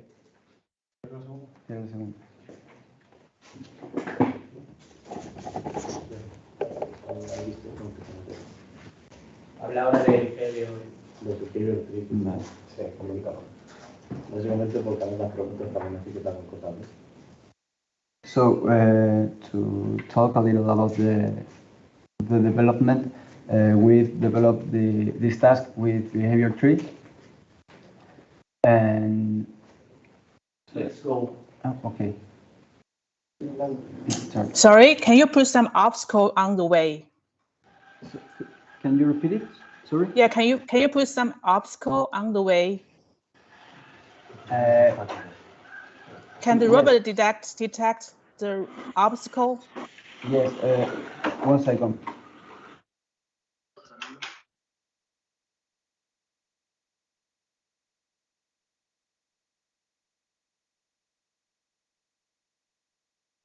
We have already a few obstacles, but we can try to move them a little bit if you want.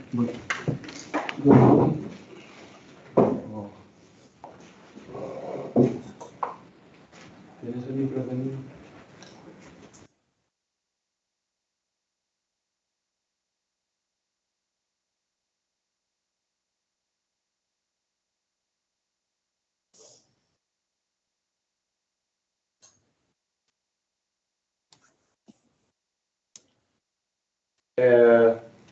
If you want, I can move one square.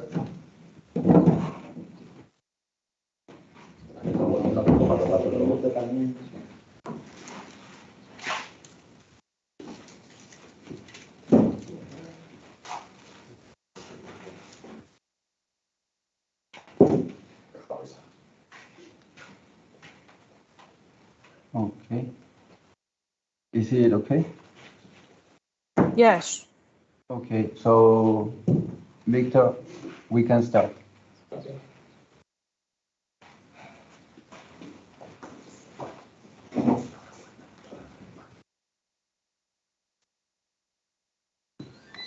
Let's try now, Victor. Let's try now to go fast. We have 4 minutes left. Okay. Let's go.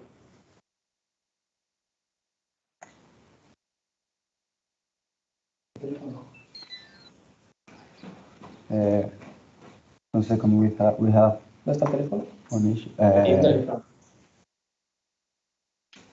We need the phone to internet connection for the voice commands.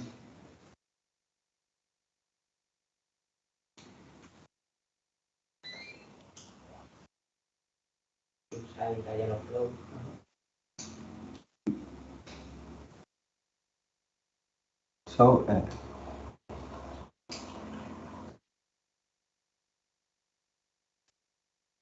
we need internet connection for Dialogflow, which we use to the voice commands and the communication. And that was the problem. So I think now it's going to run okay.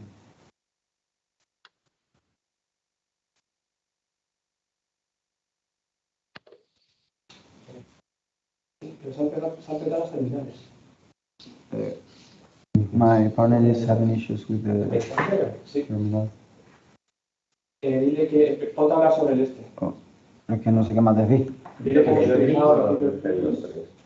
Que eso ya lo he dicho. Bueno, que medállalo para hablar, navigation para navegar. We need to restart the PC so we can explain how everything works while it's restarting everything. For the navigation, the mapped zone is only the gray walls. The chairs and the small and medium obstacles are not mapped. So the robot uses local and global navigation to go to the operator, and when he is following him, when the robot is following the operator, he uses the bounding boxes and YOLO with image detection, and it combines it with also local navigation. So it can detect obstacles there too.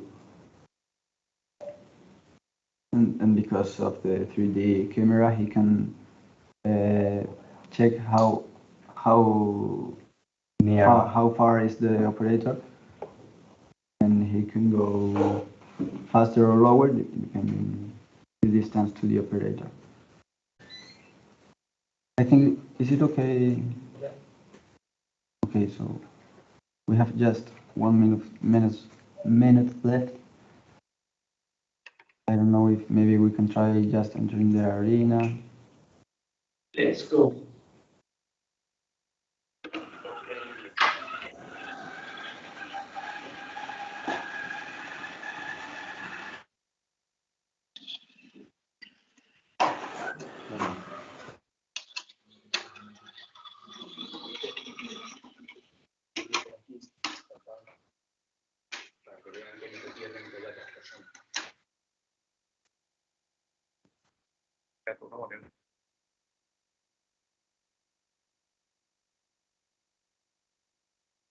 Okay.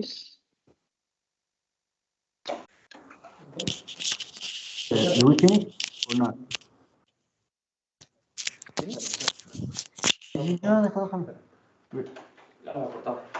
You stopped it?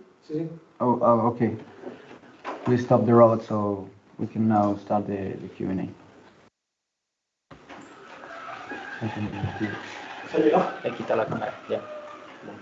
Menos mal que se Okay. corta. Habito, ven. Es que, ¿por qué se te ocurre tirar un objeto en mitad del pub? Lo he dicho. No, calla.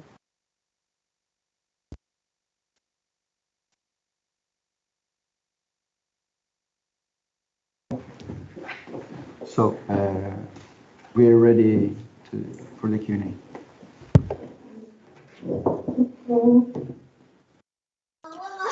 I think you finish majority of task of the carryman luggage. But if you can also finish the obstacle identification and avoidance of the obstacle, then you can get extra marks. Okay, 1 second.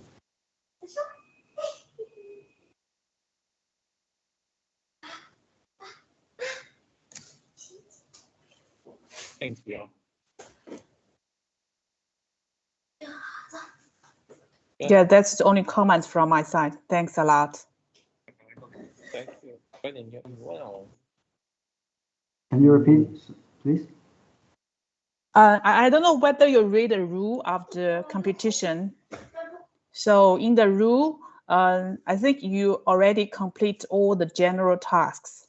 But if you want to get extra marks, that's one more task you need to do, which is obstacle identification and avoidance.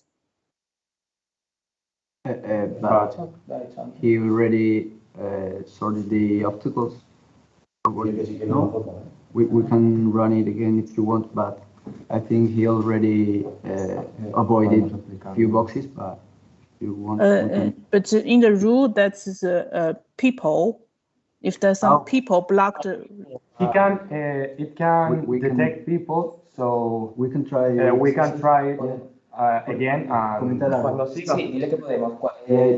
We can run only the path of the following the person, so it can the robot can show how avoids other people. So we are going to comment a few notes of the behavior tree, and we are going to run it, just the follow person, and we are going to. I am going to be the.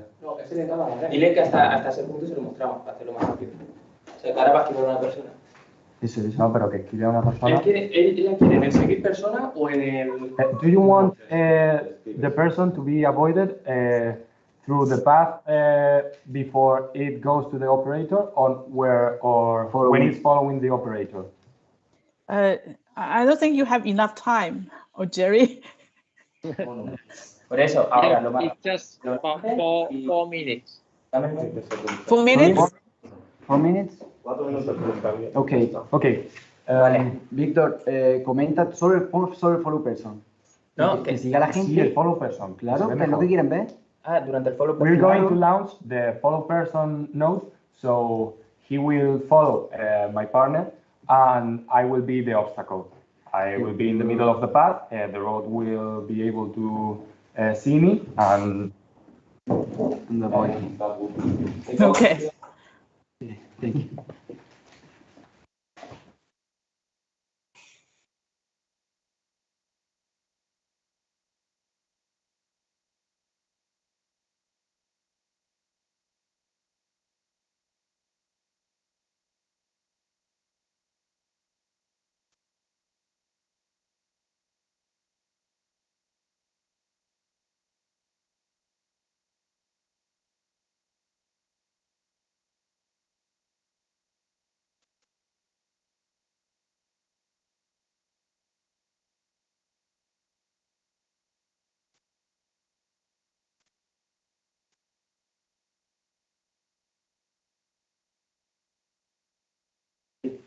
In the meantime, if you have any question, sorry, it's It's already right. Now the robot is following me.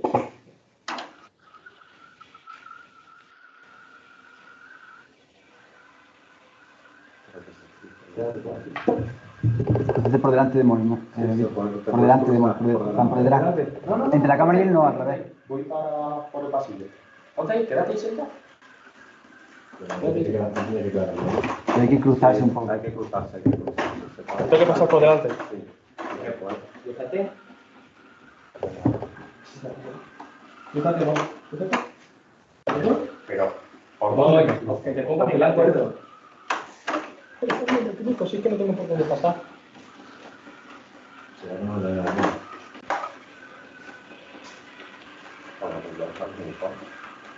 ¿Qué? A ver, o sea, ¿qué habéis hecho? O sea, tan difícil era tanto que tú por aquí. Sí. Right, okay. And with that, we have come to the end of this session. Right, thank you very much. Thank you for your great performance. And also thanks a lot for all the questions from the judges. So we would like to stop this presentation, and we are going to the next, which is the closing for this whole open platform, open category online challenge. All right. Okay. So thanks a lot.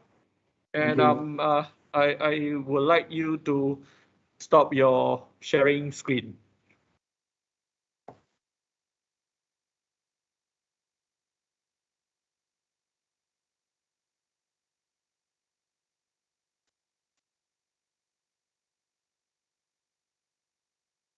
Okay, so let me put back my screen.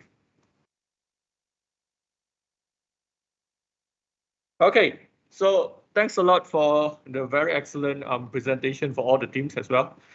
And also I'm Jeffrey, I'm back here, so to do the closing.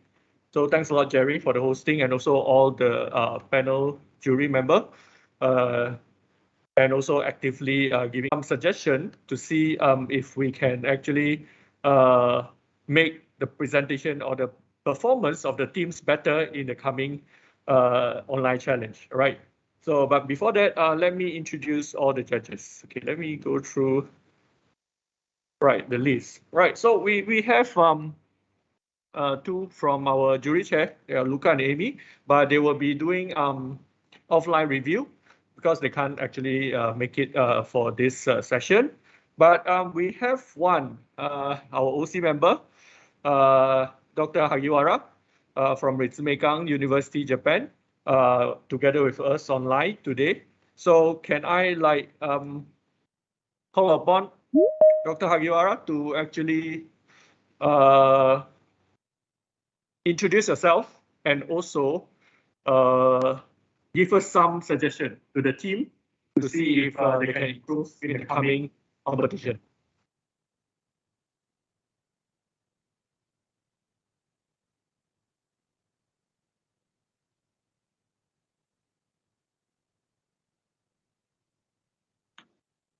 Okay, can you hear me?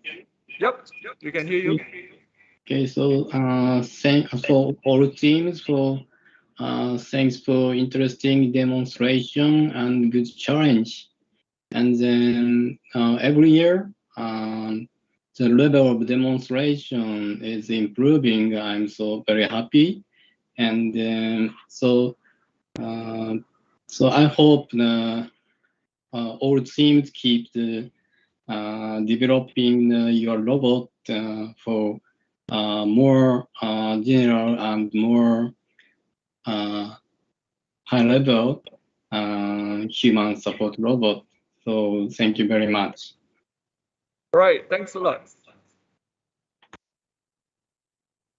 Okay, so next, we go back to the list. So next we have Miss Echo from SoftBank Robotics. Yes, Jeffrey. Thank you very actually, much. Thank you. Thanks for inviting. And actually, I have some questions for you. Yeah, sure.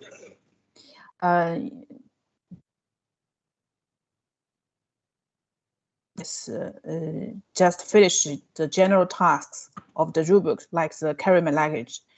some team would design a solutions in different business scenarios. So I just wondering, how should we judge their performance, because they are doing totally different things. Okay, do you have so any advice? Today is the open, the online challenge. Our way of judging is basically follow the final rules. So final rules is actually an open team demonstration. So they can actually do anything, including the task, the competition task. Because like, for example, carry my luggage and the rest, they are actually part of the competition task. So some teams, especially new teams, when they have no idea what kind of presentation or what kind of robot development that they can develop, one of the best way is they start develop based on the competition task, right? Because competition tasks, the task itself is well defined.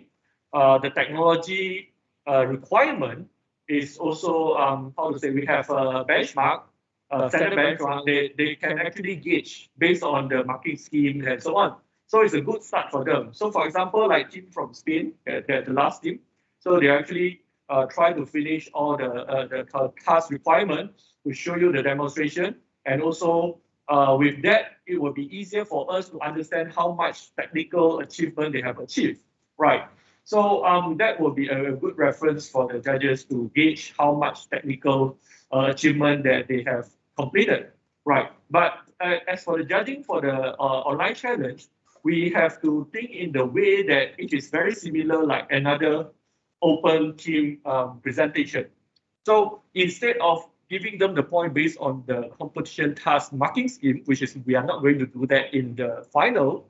So you just treat this open, carry my luggage as one of the how to say, open team scenario.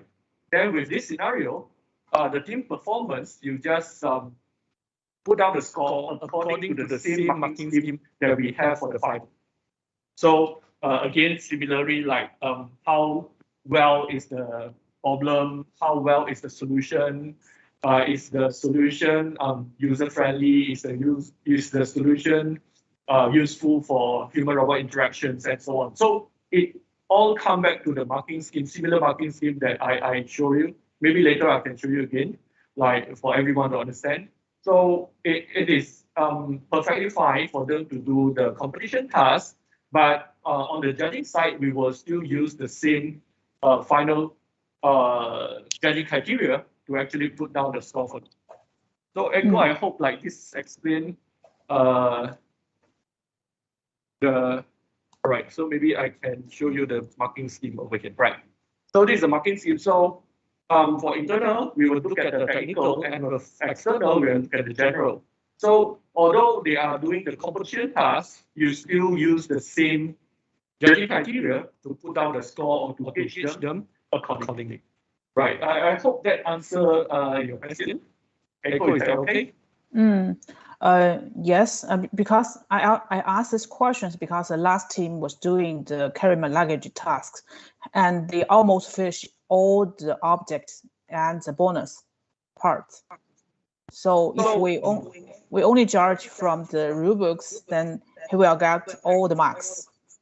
Yeah, so which means you don't put the marks based on the marking scheme in the rubrics, right? So you judge them based on the user robots looks very, very professional. I don't know whether it is allowed or not. If you can be more specific. The robots look like a final product in the market. All right. So but I don't know. But anyway. Right. So this actually is not easy to answer shortly. Because like we have actually some discussion for this kind of what kind of robot platform is suitable for education. Because like we actually have the at-home challenge, which is they are using professional robot component and professional tools and equipment for the competition, right? But the problem is like not everyone, especially the beginner team, can afford this kind of high investment in terms of the robot hardware and equipment in order to join the competition. So in the rulebook of RoboCup at Home Education, we actually have one column on the eligibility, that we try to have a fair platform or the fair guideline so that the teams that join at home education will somehow use hardware that is more commonly used by beginner team. For example, the Turtlebot platform is one of the very popular, I think it's one of the standard that people use that platform for the educational purposes, all right? So for this kind of platform, and then, but the problem is as the team advance, because like maybe the first year they use just a bare minimum Turtlebot, then the next year they add in some new sensors, for example, LiDAR, then the next year they add in some new sensor, for example, camera, and as time go on, the robot getting more and more complex. So that is what currently we are facing. So we actually have some guideline in the rule books that we will try to review their robots to see if, let's say, they can pass the definition of being an educational platform, right? But of course, this is also part of the things that the judges can actually put into consideration when you are giving the score. For example, like in the judging criteria in front of you, everyone, we actually have, for example, the elegance of the solution, the contribution of the task, and so on. So inside there is some part that is about the hardware solution of the robots. So if you think they are using, like, for example, very high-end component, which is too convenient for the teams to get, for example, very accurate data or sensor reading that help to actually really boost their performance, then yeah, it's up to you to actually give more score for the team that have very simple sensor, very simple data, but can achieve equivalent performance.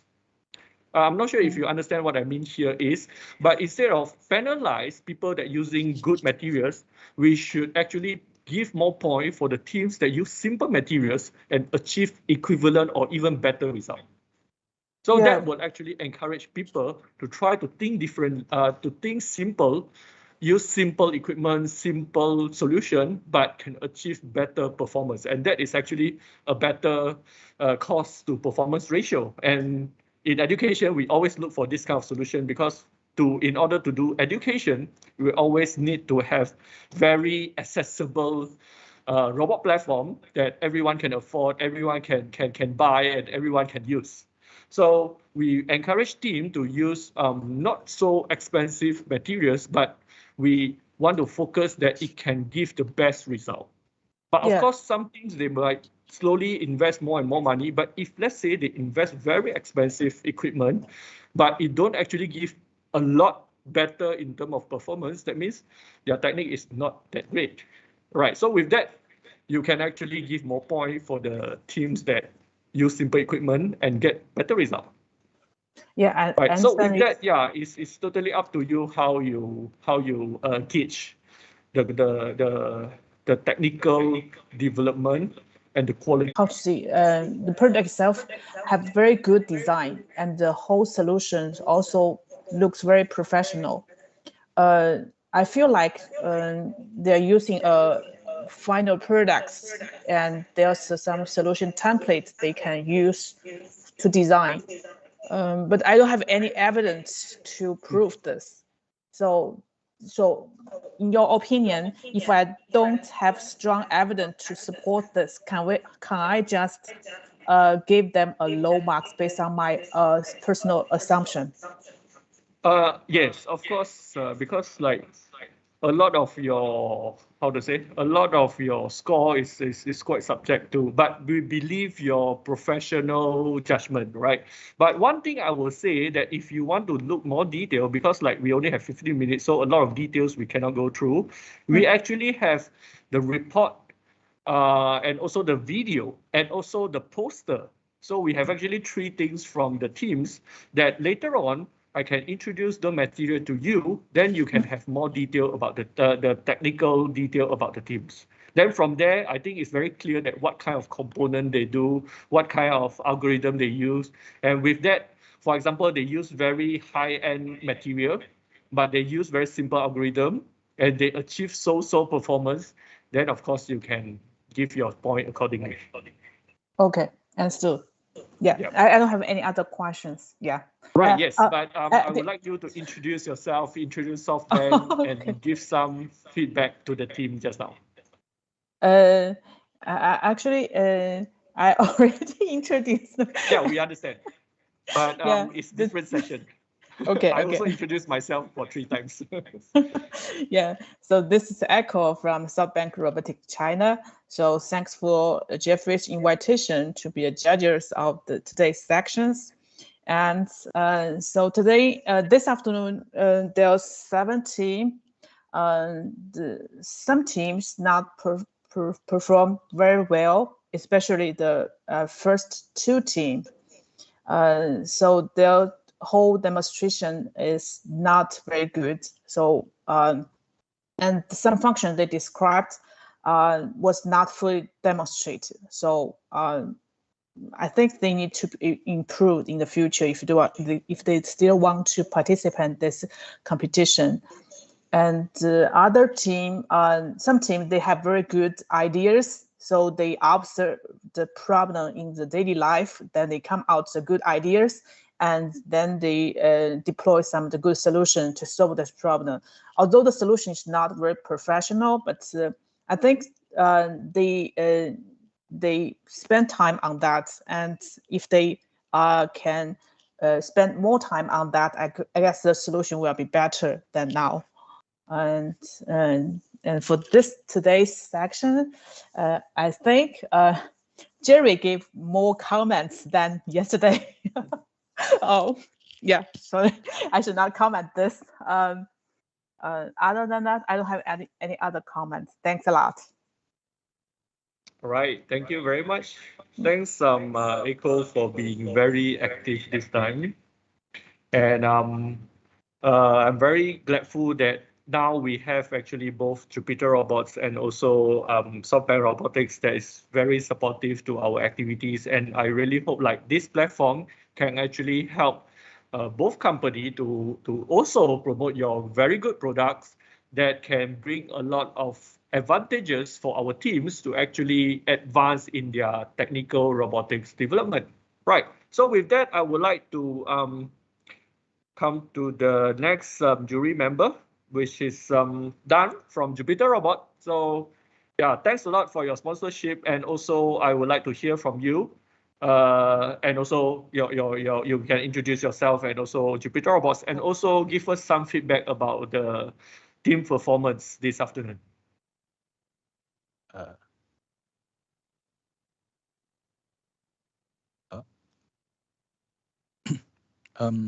This is Dan from Jupyter Robot.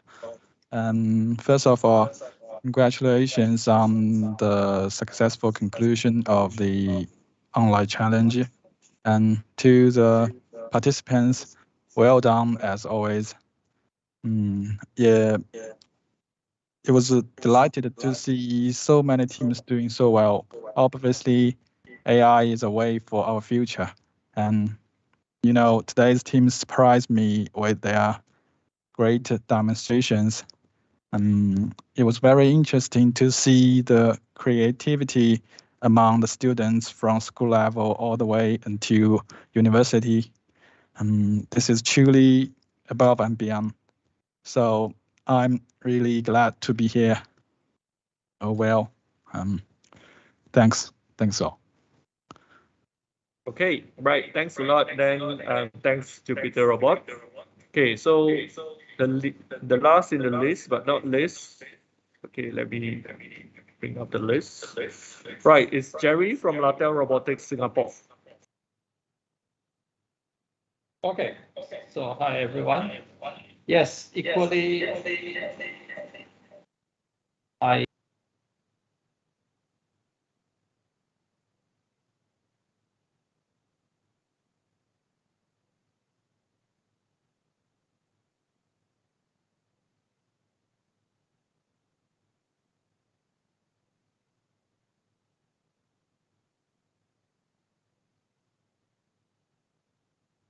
Your mic is mute.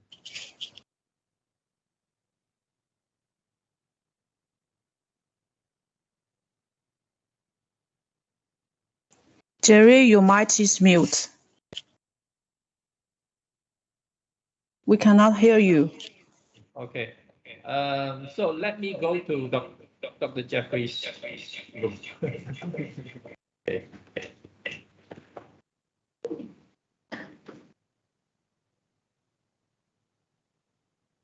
Okay.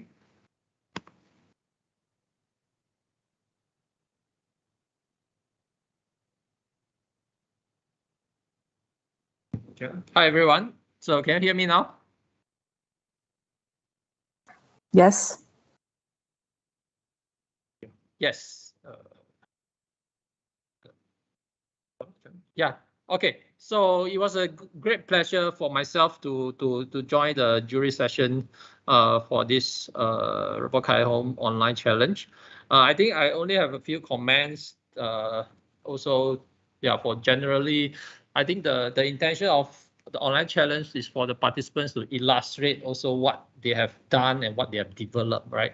So although we do appreciate storytelling, I think the emphasis should be really on not about what can the robot do, but actually it has to be shown that it can really do what you claim, right? So I think this is the first point.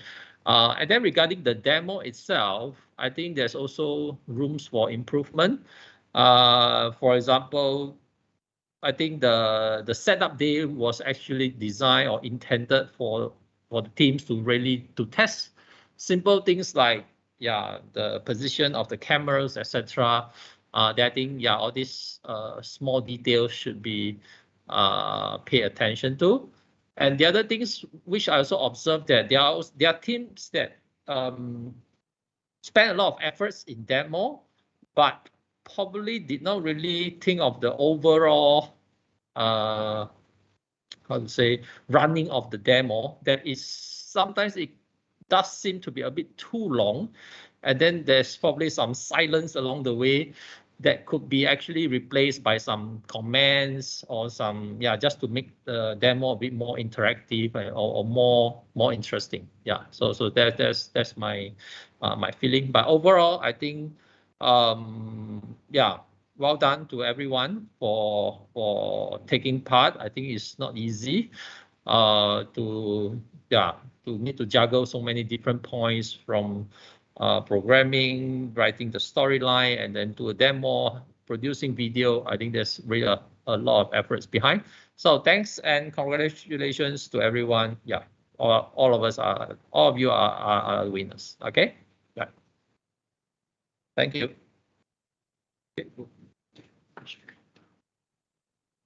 Right, so I'm just sitting beside.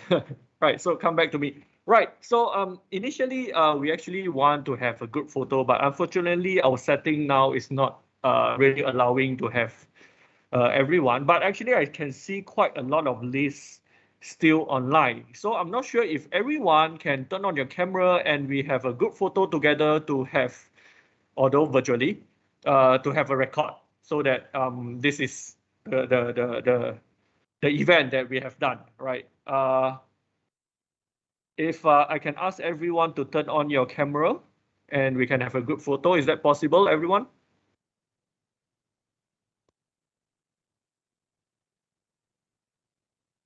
Yes. So can I have everyone? Yes, turn on, turn on, turn on. Yes, I would like to see a lot of faces. Yeah, turn on and bring all your members together, right? Jerry, maybe you want to stand beside me here. Yeah, sit. Right. All right, so let's take a group photo together.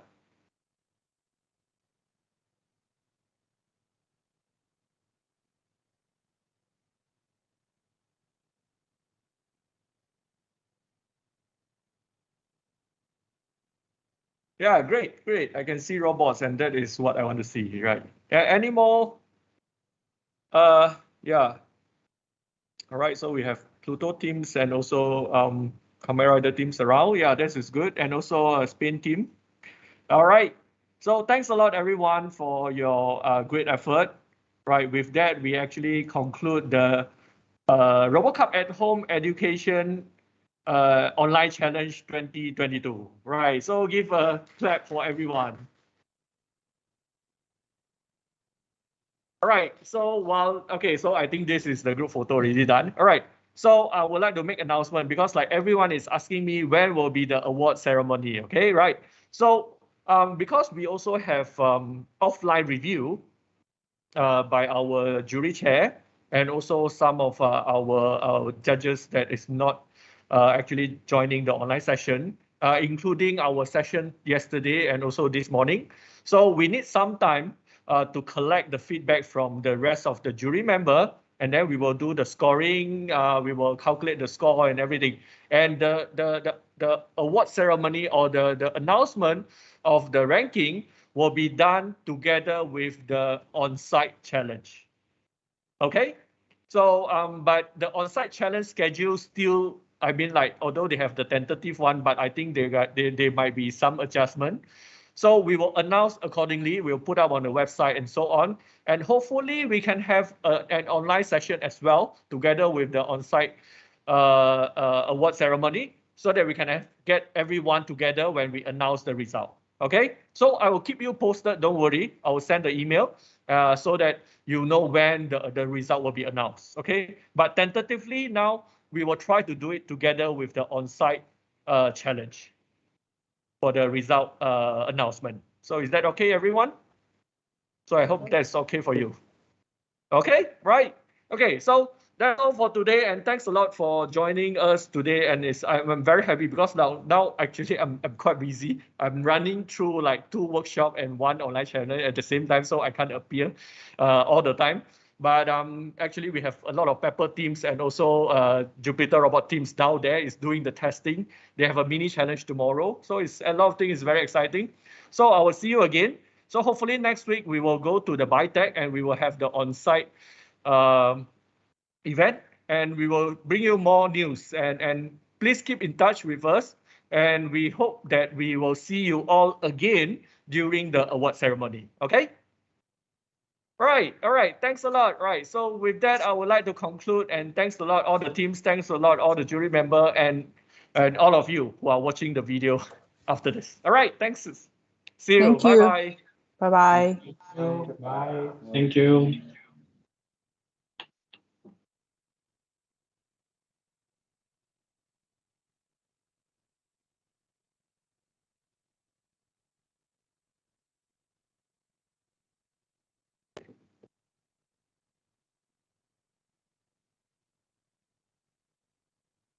Bye, ciao. See you. Thanks.